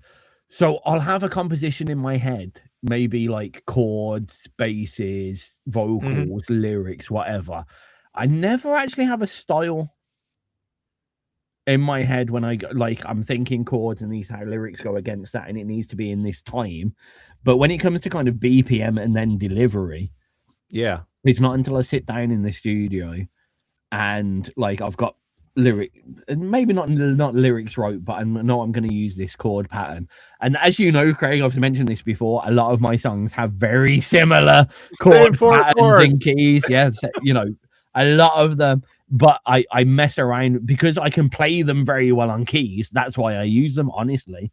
But I can mess them around enough to make each one sound different enough to be its own track.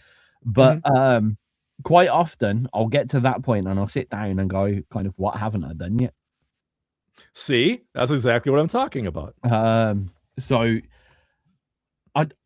I never like to see it as a challenge either, or like I'm going out of my box, because that makes it seem more daunting. You know what I mean? That and that's what gets you settled into certain situations. I'm good at drum and bass, so I'll make more drum and bass. Oh, I'm good at playing funk bass, so I'll play more funk bass. And if you actually look at a lot of my music that I've released, bass is actually my least played instrument on the tracks. Me playing bass is probably on a total of 4 of my tracks that I've released. Which is funny, because I think you think of yourself more as a bassist first and foremost, don't you? I am most proficient at bass, yeah. Yeah, I know you are. Yeah, so but I guess sometimes I sit down. Well, when I was sitting down making more music, I sit down and it's like, well, I can do that, so it's not. This is my biggest problem in life. I get to a point, and I'm the same. Like, I got to a point in bass. Like, I remember my bass teacher. I only went to him for like 3 months, and he turned around and was basically like, "You're better than me now, so like, it's stupid that I teach you." I'm like, "Oh, okay, fair enough." And I kind of got to a point where, like, I'd listen to stuff. I'd be listening to Jacob or Miller or even Flea, and I'd be like, "That's really cool." And before I got to that point, I was like, I'm going to learn that and see if I can do that. And then I'd learn it. I'm like, oh, I can do it. That's cool. And then I kind of got to this point where I was like, yeah, I could do that. So, yeah, it's funny. You know, I mean, yeah, I know I can do that.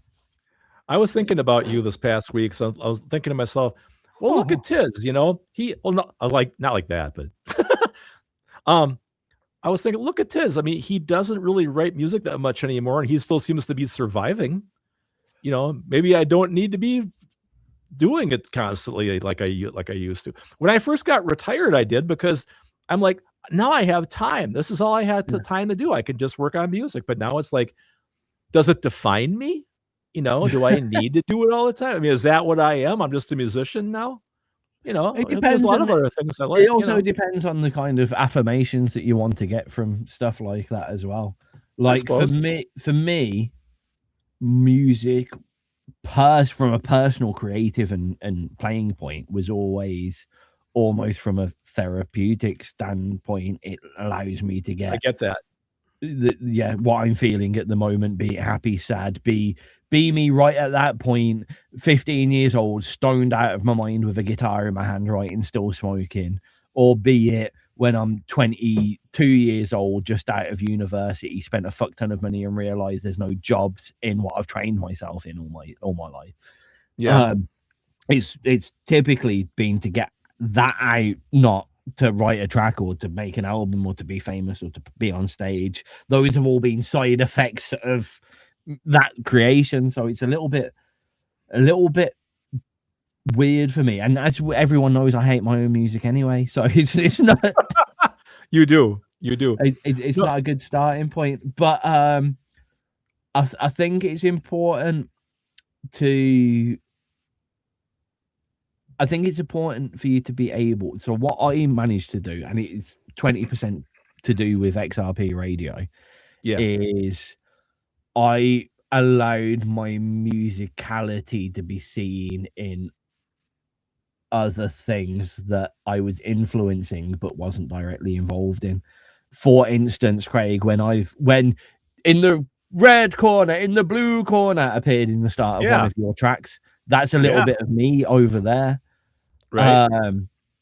You know, and even if it's not musically, but a band has come to me and gone, we've just got this contract, can you read it over for us? Or can you give us advice on the best place to upload our music? Or how can we ensure our royalties go through? And I type that and I see these bands doing well. I'm like, that's the bit that I I've kind of moved, instead of having to process my whole thing in front of a screen with a studio, make the whole thing, pull it out there. I've kind of relieved that stress by doing all of those things in a little bit. Some may say I'm weaning myself off the drug that is independent music creation. I guess I'm getting my fix in little bits, helping other people out and seeing it in other people's music, or even getting a track submitted to XRP that I really enjoy, and I'm like, yeah, I could have made that too, so that's kind of cool. Like, that's what I'd go for. If I was going to make this track, that's how I'd have made it, and I could, and that's cool. And getting it in slightly different ways without having to do the affirmation side, which can sometimes come with the negative things, because you get that good feeling of, I've got a track idea, great. I've finished the track, great. I've recorded the track, great. You get all these moments of affirmation. Oh, this, Right. I've done this, and then you pull it out there, and inevitably, no matter who you are in independent music, the response you get will not be what you want it to be. Yeah. I don't have to deal with that bit. I just have to look at a band. They're sitting there going, this isn't quite going as well as I wanted to do, and I'm sitting there going, yeah, you've got me at the start of your track. Wicked. I don't know. It's a different way to work. I think the later, and I think because of your cover band things, you weirdly, for once in your life, Craig, you're actually 20 years behind me, and you're now finding the people to collaborate with and work with and give that power away a little bit, and still be angry and go, that's not what I want. But then when it is, so something comes through that's what I remember the first time where you heard a certain, I think it was a violin line, not the one I mentioned earlier, but he pulled a blinder and he did exactly what you wanted. Right. And you were like, well, you know what I was just saying, that's what you wanted. You couldn't do that necessarily, you know? Yeah. But it's being delivered and it's what you wanted. I think I have a bit of a stranger situation than most XRP artists in that my age makes a big difference to me. Like, I've been playing guitar 64 years now, you know. Am I running out of things to say? I mean, do I still pick it up and get pleasure from it? Sure I do, you know. But is there anything new and exciting? I mean, I'm exploring like different tunings and stuff now, you know. I have a question for you. Go for it. Sorry to interrupt. Do you ever sit down and just like strum out an old classic? I mean, I'm pretty sure you're not lame enough to do this, but like, you know, when the typical scene with friends and you just slam out Wonderwall by Oasis at the top of your voice, you know, just old classic tracks that you know. Do you ever do that? Not at all. Not at all. Never, ever. Nope.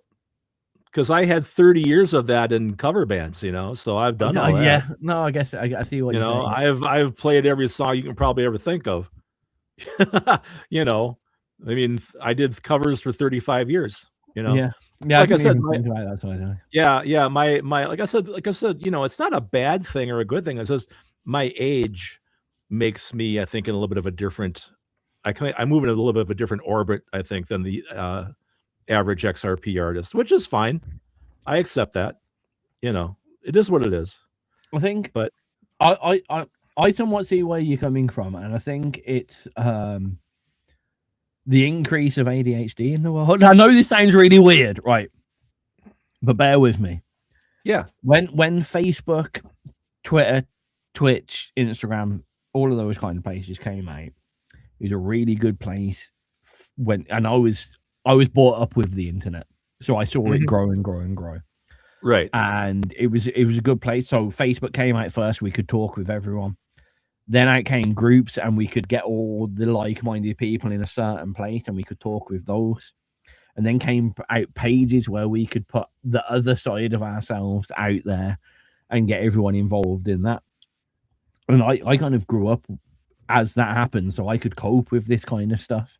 Sure. Now it came to a point, and then Instagram came in or Twitter came in, and it was like, oh, we've got an alternative now. And then they brought in hashtags, and it's like, right. And now my mind is that conflummoxed with TikTok this and Instagram that and blah, blah, blah. I am definitely feeling all these, like, I find it really weird now. When I was young, it was always like, you got Facebook me later, FB me later, message me later, shoot me on message later, right? Now I talk to all these people that I've got at work that are, the majority of them are younger than me. Right. And they're like, oh, Insta me, oh, message me on WhatsApp, and I'm like, Huh? I thought Facebook was the popular. I thought everyone did the Facebook thing. You got Nah, Facebook. Don't even have for old Facebook, people. bro. Yeah, That's like, old people. Man. that's scary because I'm Tell me now about old it. people. Yeah, you are. I mean, So, I don't even know when I do promo. I'm good at Facebook, but I'm not even sure how to do promo correctly on Instagram. I can't figure because it seems like it always wants a video or a reel or something. I just want to put up a post with a link. Here's my album. Here's my music. Hit it. But you can't do that on Instagram. Well, you got to remember the initial poignant point of Instagram was to get away from the overly commercial side that Facebook was running into.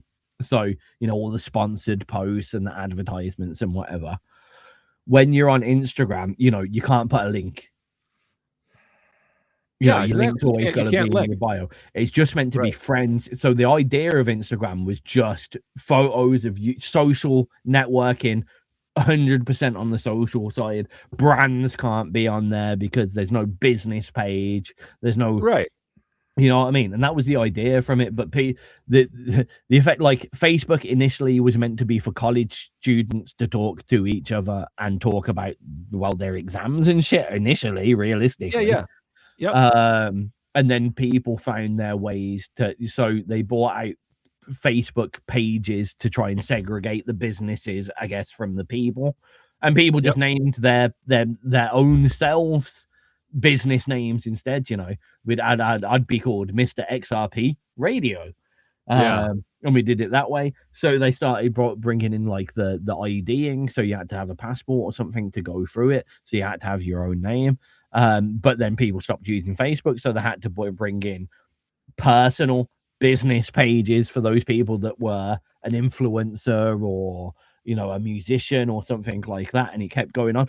But at each junction, everyone's found a way around it to use it as a free advertisement package. Right. The point of Instagram was to get around that, so you can only post pictures and a very small amount of text, and we're liking it, how each other looks or what each other's doing at that moment. But people then very swiftly just realize that they can put text on the photos that they're uploading, and then they've got an advertisement. Instagram's a weird one because I find it really strange. Like, I know a lot of people that are like, oh, I only use IG. That's it. And anytime I've interacted with it, it just seems like it's full of bots and fake people. You know, 100 people that I'll post an XRP status and they'll be like, do you want to get your album out to millions? And I'm like, we're a radio station. And they'll message back going, well, how about your single? And I'm like, we're a radio station. Are you an artist looking to get your designs featured on music? And I'm like, we're a fucking great, you know, Instagram's a weird one. Yeah, for sure. Did you see this new post on the chat box from Eden Bank? You might want to read this out loud. Just read that. So, hey, folks, I'm going to weigh in on this. I'm also now old for the band. I need to use both Instagram. Oh, I need to use both, and Instagram is so much more annoying to use. Facebook is easier for linking, etc. Unfortunately, though, it seems Instagram and TikTok are your preferred, cooler social media method. Yeah. I don't have TikTok. I mean, from what I noticed, so I try and look at other people's usage, and obviously, even you can't really see other people's usage from your own profile. So I get a bit interested in kind of looking over people's shoulders, to be honest. And the weird thing that I find about Instagram is it's full on cuddled that just like and move on. Oh, you know, she's hot, like, move on. Oh, he's eating nice food, like, move on. Move on, yeah. It's got a lot of those automated answers. So have you noticed, like, on Facebook, they do it on a smaller set. So if it's someone's birthday, there'll be like a preloaded happy birthday to you. Yes, for sure. On Instagram, like, you go on the comments to someone else's post, and it'll be a couple of emoticons ready for you to send. And people just send that. And it's like, it's almost like if you click like, you kind of like it. But if you post that little automated response, you know, that's the next step up almost. Sure. But that seems to be as far as the social side, guys. It's like click interacting. It's like winking at someone when you walk down the street. Yes, you have interacted with someone socially, but what the fuck does it mean? I don't know. Yeah. Instagram's a weird one. I have never got it. And bear in mind, I went to uni for social media marketing and I did very well in my course. And I still don't understand. I understand TikTok more than Instagram, and that's saying something because TikTok's weird. What do they call that? You might be aware of this. I'm trying to think of the word I'm looking for.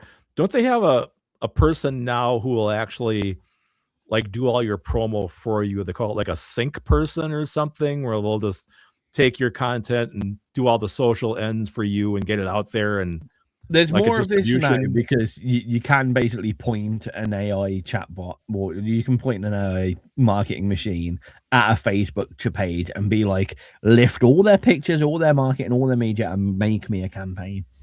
And what a lot of people are paying there, because these AI marketing things are very expensive, but they'll pay for, you know, 500, 600, 700 pound a month for that.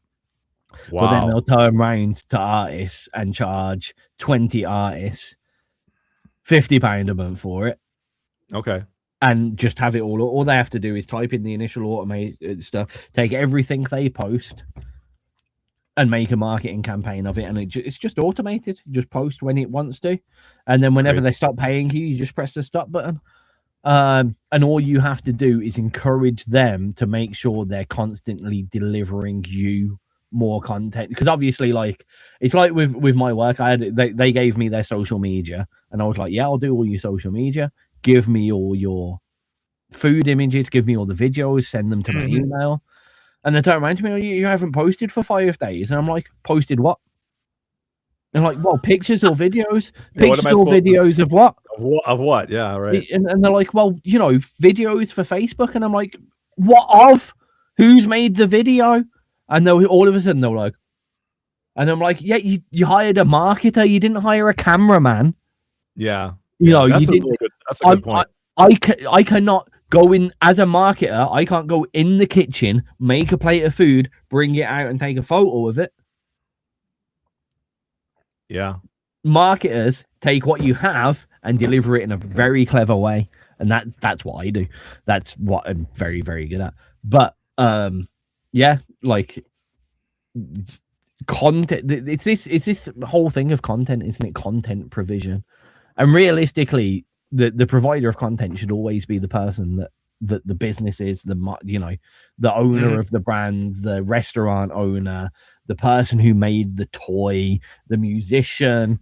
They are the people creating the content. The advertiser and the marketer can only take that and display it in a good way. Right. Right. It's really important for people to realize that when they're working with marketers and content distributors. And you'll notice this as well. You'll see there's content distributors now instead of advertisement marketers, which is what I was once upon a time before AI stole my job. They took our jobs. Yeah. Well, it's like, I do it totally wrong. Like when I release a song, I post it one time and then I let it go. I'm not going to remind you every day, oh, here's a new song. Here's a new song. I'm not going to go back and repost it every day. Why should I? It's not so much. I think this is an important thing as well. You've got to be more careful with, like, a lot of people do this copy and paste promotion and just every day, oh, have you seen this yet? Have you seen this yet? And then they'll copy and paste or share all the same stuff in all the same groups and whatever. Right. So, like, I'm going to let you into a clever bit of marketing that I did, and it's a lot on research. So, as I said, I'm doing the marketing for the restaurant that I'm working at the moment. Right. So they're always constantly going, oh, just post every day about our lunch menu and our evening menu. And post about the lunch menu before lunch and post about the evening menu before evening. And they had someone else doing it, and it was just like, they get a few likes, no one comes in. They're dead. End of. So what I did a bit of research the other day. There was a trade exposition just around the corner at a big hotel. So instead, I posted on the Westwood Hotel page, everyone that's here, there's nowhere else to eat anywhere near here. You all need to come back to this restaurant. Place was rammed. Great idea. It's not about posting every day, making sure people see it. It's about being clever about where you're posting it. I knew that at the end of a big trade exposition, just round the corner in a place that only has 2 restaurants and only 1 restaurant that's open at that time, I had a closed market. So instead of advertising to every fucker, I advertised to just the people that were there. And even if only 2 people from there saw that on Facebook, they're going to turn around to everyone else and go, lads, there's only 1 place to eat here. Let's go. Right. Yeah, that was smart. It's just 2 + 2 = 4 stuff. But people get so wrapped up on the, we have to post at 12 o'clock. We have to post at 5 o'clock every single day. Right. That is when people are online. And what you need to do is look at like key moments, look at the Epstein file shit. If you're an emo band, oh, are you depressed about the Epstein files? Well, listen to us and we'll make you sadder. You've got to use all this shit. I know that sounds fucked up, but use it to your fucking advantage. Post to the right people, not to everyone, and hope. Gotta have your target audience, I suppose. It's not even target, because everyone wants to turn right. I mean, realistically, every musician in the world, even if they're a jazz musician, wants their fans to be that 16 to 21-year-olds, and then they'll follow them through for the rest of your lives. Yeah. If you're going to sit down and be like, I live in Spain, so my audience should be in Spain, you're doing it wrong. If you're doing a gig, advertise to the people that can get to that gig. But realistically, especially as creatives, we're doing a lot of stuff that is timious and emotional based. You know what I mean? Celebrate with our music at the World Cup. Yeah. All of a sudden, we've got a load of English people that would normally be awake between A and B in the UK. They're going to the World Cup. They're awake at a completely different time for us to market to them yet. You've got to think that way, not just pull it out there and hope. And that's why Instagram coming back to the chat box sucks, because there's no way of it's designed badly for people just to look at each other's face. Right. It is a surreptitious Tinder at the end of the day. Surreptitious. You're showing. Whoa. You're not trying to set up a date. You're not just saying, okay, come round to mine and bang. But what you are doing is constantly showing someone. And that's what they were very clever using, because Facebook, thumbs up, we like this. Insta, heart, love. Yeah. Or instantly adding the emotion in. Very clever. Yep. Very, very clever. Yeah. So there we go. We should probably play some more music. I went on 17 different tangents there. Well, no, the show is technically over, actually, but... Oh, should we say... How many tracks have we got? 2? 2. Fuck it, I know I've got a lady that's waiting for me as well over there. See how that works? Yeah. Okay, should we say goodbye and play 2 tracks? Yeah, we can do that. Is that okay? I'm sorry for tangenting and just having my own monologue for a while there. No, it was a really good topic. It was interesting. And that's why we're here. We're a public service. So if you take anything from today, think a little bit deeper about your promotion. Don't force yourself to make music. Allow yourself to enjoy the same things from other people's music, or what you can be involved in other people's music. Don't watch The Mandalorian and Grogu. And Craig's got some Lego. That's pretty much the whole show. Yeah. Good job. Nice summary. How's people finding the Thursday? Eden Bankreka, you're both here, so that's a good start. Do you think Thursday's here to stay? Well, he's got to be, because I'm at work the other days.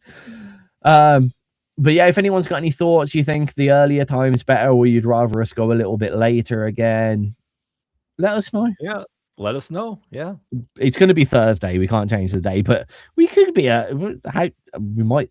I don't know. We can wiggle the time a little bit. Yeah. We can wiggle and wangle. We can wiggle. All right. Well, I'll go first because you have to introduce the tracks and you're good at doing I that. do.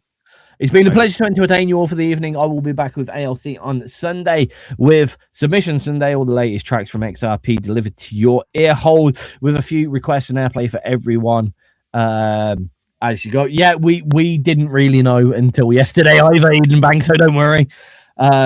Sometimes things on XRP Radio are a little bit more fly by night than say the BBC or anyone else sensible.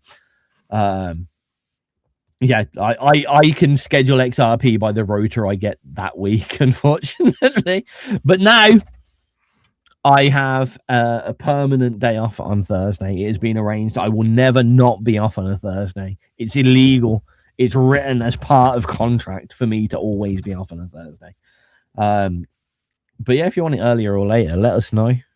Because we have the whole of Thursday. Me and Craig, if we wanted to, could wake up, start this show, and then finish the show and go to sleep. True. Yep. Craig, me and you could officially do a one-day Thursday Zerbathon. Well, do you remember the Craig and Tizz? Do you remember Breakfast with Tizz? Oh, fuck yeah. I used to watch that tune at 2:30 in the morning for me. I'd catch that show. I was like, hey, check this out. Yeah, no, and I wish you didn't, because the first week, after the first week, I was going to quit. I turned around to everyone and was like, if I don't get at least one listener every day for the first week, I'm not going to do it. And you were there every fucking day for the first week, weren't you? Yeah, so I'd committed myself to it. Man. Yeah, and yeah, the irony was I did Monday, Tuesday, Wednesday, Thursday, Friday. And I was like, okay, Craig was there all week. I've got to stick with it. Got through the weekend, did the show on Monday. You weren't fucking there, were you? Nope. Sorry. Ah, dear. Oh, right then. Yeah, that's it from me. Catch us on, catch me and ALC on Sunday. We'll be back next Thursday from 8 till 10 until someone complains about it, basically. perfect. All right. Over to you. And for me, as always, thank you so much for tuning in. Thank you for your participating in the chat box. We love this interaction with you folks. You're all wonderful. Anyway, I will see you with Tizz the same time next Thursday. And our last two tracks for today are 3 Steps Back by Electric Circus, followed by Days of Sugar by Broken Star. See you later, everybody. Bye-bye.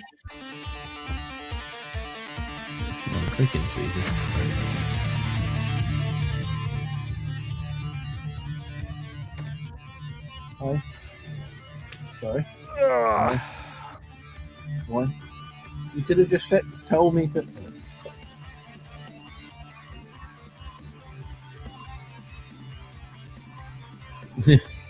I hope her work never sees these streams, because what Catherine has just done is run in and go, oh shit, I need to log out for work after just chilling in the living room for the past 2 hours. Whoops. I don't think her bosses are big Craig and Tizz fans. We're probably okay. Can I ask you what work from your phone you did in the past 2 hours?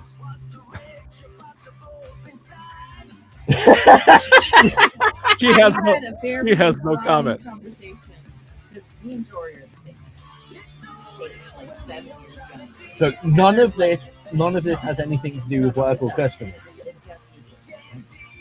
Right, just because people work at work. And Heather's like another 7 years. So they did projects they decorated the playhouse for those families. It was fun. But people next to them, they were selling cars. They got them too. She couldn't even tell me what they were, but Greg will know, because his children are red, little tight, Fred Flintstone stuff. I have this house broke. And they're all in here like, oh, we had motorized Mercedes. Yeah. I always wanted one of those little motorized Mercedes. One of those what? I really can't hear you guys. Oh, is it this one? Oh, there we go. No, yeah, you were saying? She was talking about, you missed the whole kind of thing she was saying there. They were talking about at her work about having like those little pedal toy cars. No, red little bikes, You know what I'm talking about. Yeah, damn right I do. Yeah. Yeah. Well, My kids they're had all 'em. like babies, so they all had like electric Jeeps and Mercedes and shit. Yeah. When I was a kid, that was for the rich folks. They had those electric ones. That was a Yeah. lot of money, man. Yep, I always wanted one so bad. Yeah. Yeah. What were they? Power My mom wheels or was some walking damn thing? past them. Oh, the Yeah. Power Wheels ones, they were the super expensive ones. Damn right they were. That was for rich folks. Our You could kids get grew the up with, cheap, they were like £1,000, and you could get the cheaper Our ones kids- that were like still £300, but they'd only work for 10 minutes. yeah. That's the one Our short. kids had the cozy coupe from Little Tykes. That's what we grew up with. Yep. That's the one, red roof, yellow bottom. Or the Yeah. other way Yep. around. That's it. Both our kids had that. Yep. That was my first little red car. We even Yep, had them damn here. right. Yep.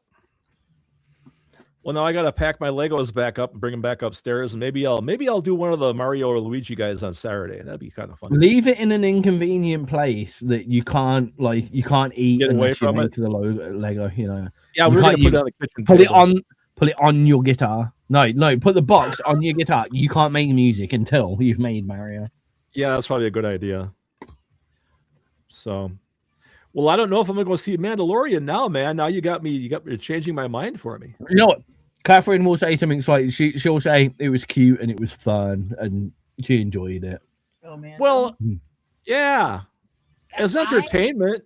I will say every day of the week, I preferred the series. Okay. I feel like Okay. the series was such a good series, and there Oh, it was great. more to it. The movie was cute, you know. I love a Grogu. Everybody But does. There were some inconsistencies, but I would watch it again. But Okay. I would watch the series instead if I had to pick between the two. Yeah, Okay. I mean, don't get me wrong. Like in our Star Wars movie marathons, if Yeah. we ended up doing like the whole timeline order marathon, which we have done, Yep. Yeah. we wouldn't skip it. Yeah. Okay. Okay. But if we got to that film, it will probably be the film that we ended up making dinner during. Okay. Yeah. Oh, question Yeah. for you. Did you watch the new Darth Maul thing yet? The animated thing? I've only watched like 2 or 3 of them. Any good? So Darth Maul appears in Star Wars Rebels as well. I think it is. Yeah, I think he Rebel. does. The Darth Maul story outside of the Phantom Menace is one of Yeah. the best arcs in Star Wars, and it's so Okay. annoying. Like his character, I would advise strongly watching, and you can pick them out as well, especially if you got Disney Plus. If you scroll down, Yep. it will go Darth Maul episodes, Yeah. and you can pick out all the ones from, I think it's Rebels or Resistance. You can pick out all the ones that follow his story. His arc. Yeah. But like, there's a whole thing with his brother and the witches of, I forget what the planet's name is, but where they come from. Okay. Like so much is filled in from the Clone Wars. I think it's Clone Wars Rebels and now more. But I would definitely say try and watch some of the episodes with Maul in, and how he. Gotcha. I think it's Jaden. There's a Jedi called Jaden, That sounds familiar, actually. Okay. and all of that, because then that leads into more. Gotcha. And like this, like seriously, is one of the best character arcs that have been removed from the films. Full stop. Like Okay. there should be a more film, but I think they've done it this way because his character had so much potential from the start, and Phantom Menace just flopped. Yeah, they killed him right away. Yep. Okay, cool. All right. And it might surprise you. He's like a very well spoken, very polite British accent. Really? Yeah. He just seems like a freaking demon in the movie. And it works so well. It's So he's so polite? evil. Do you remember? You know what it reminds me a lot of? Do you remember the leader from the Hulk? Yeah. I am the leader. Yeah, That's who he reminds me of. Like that, eh? Yeah. Okay. Sweet. Right, here's the last song. So, to everyone that's been watching us, see you later. I hope you have a good rest of your evening, and I hope you enjoyed your extra 9 minutes of Craig and Tizz show this evening. Whee! Bonus content.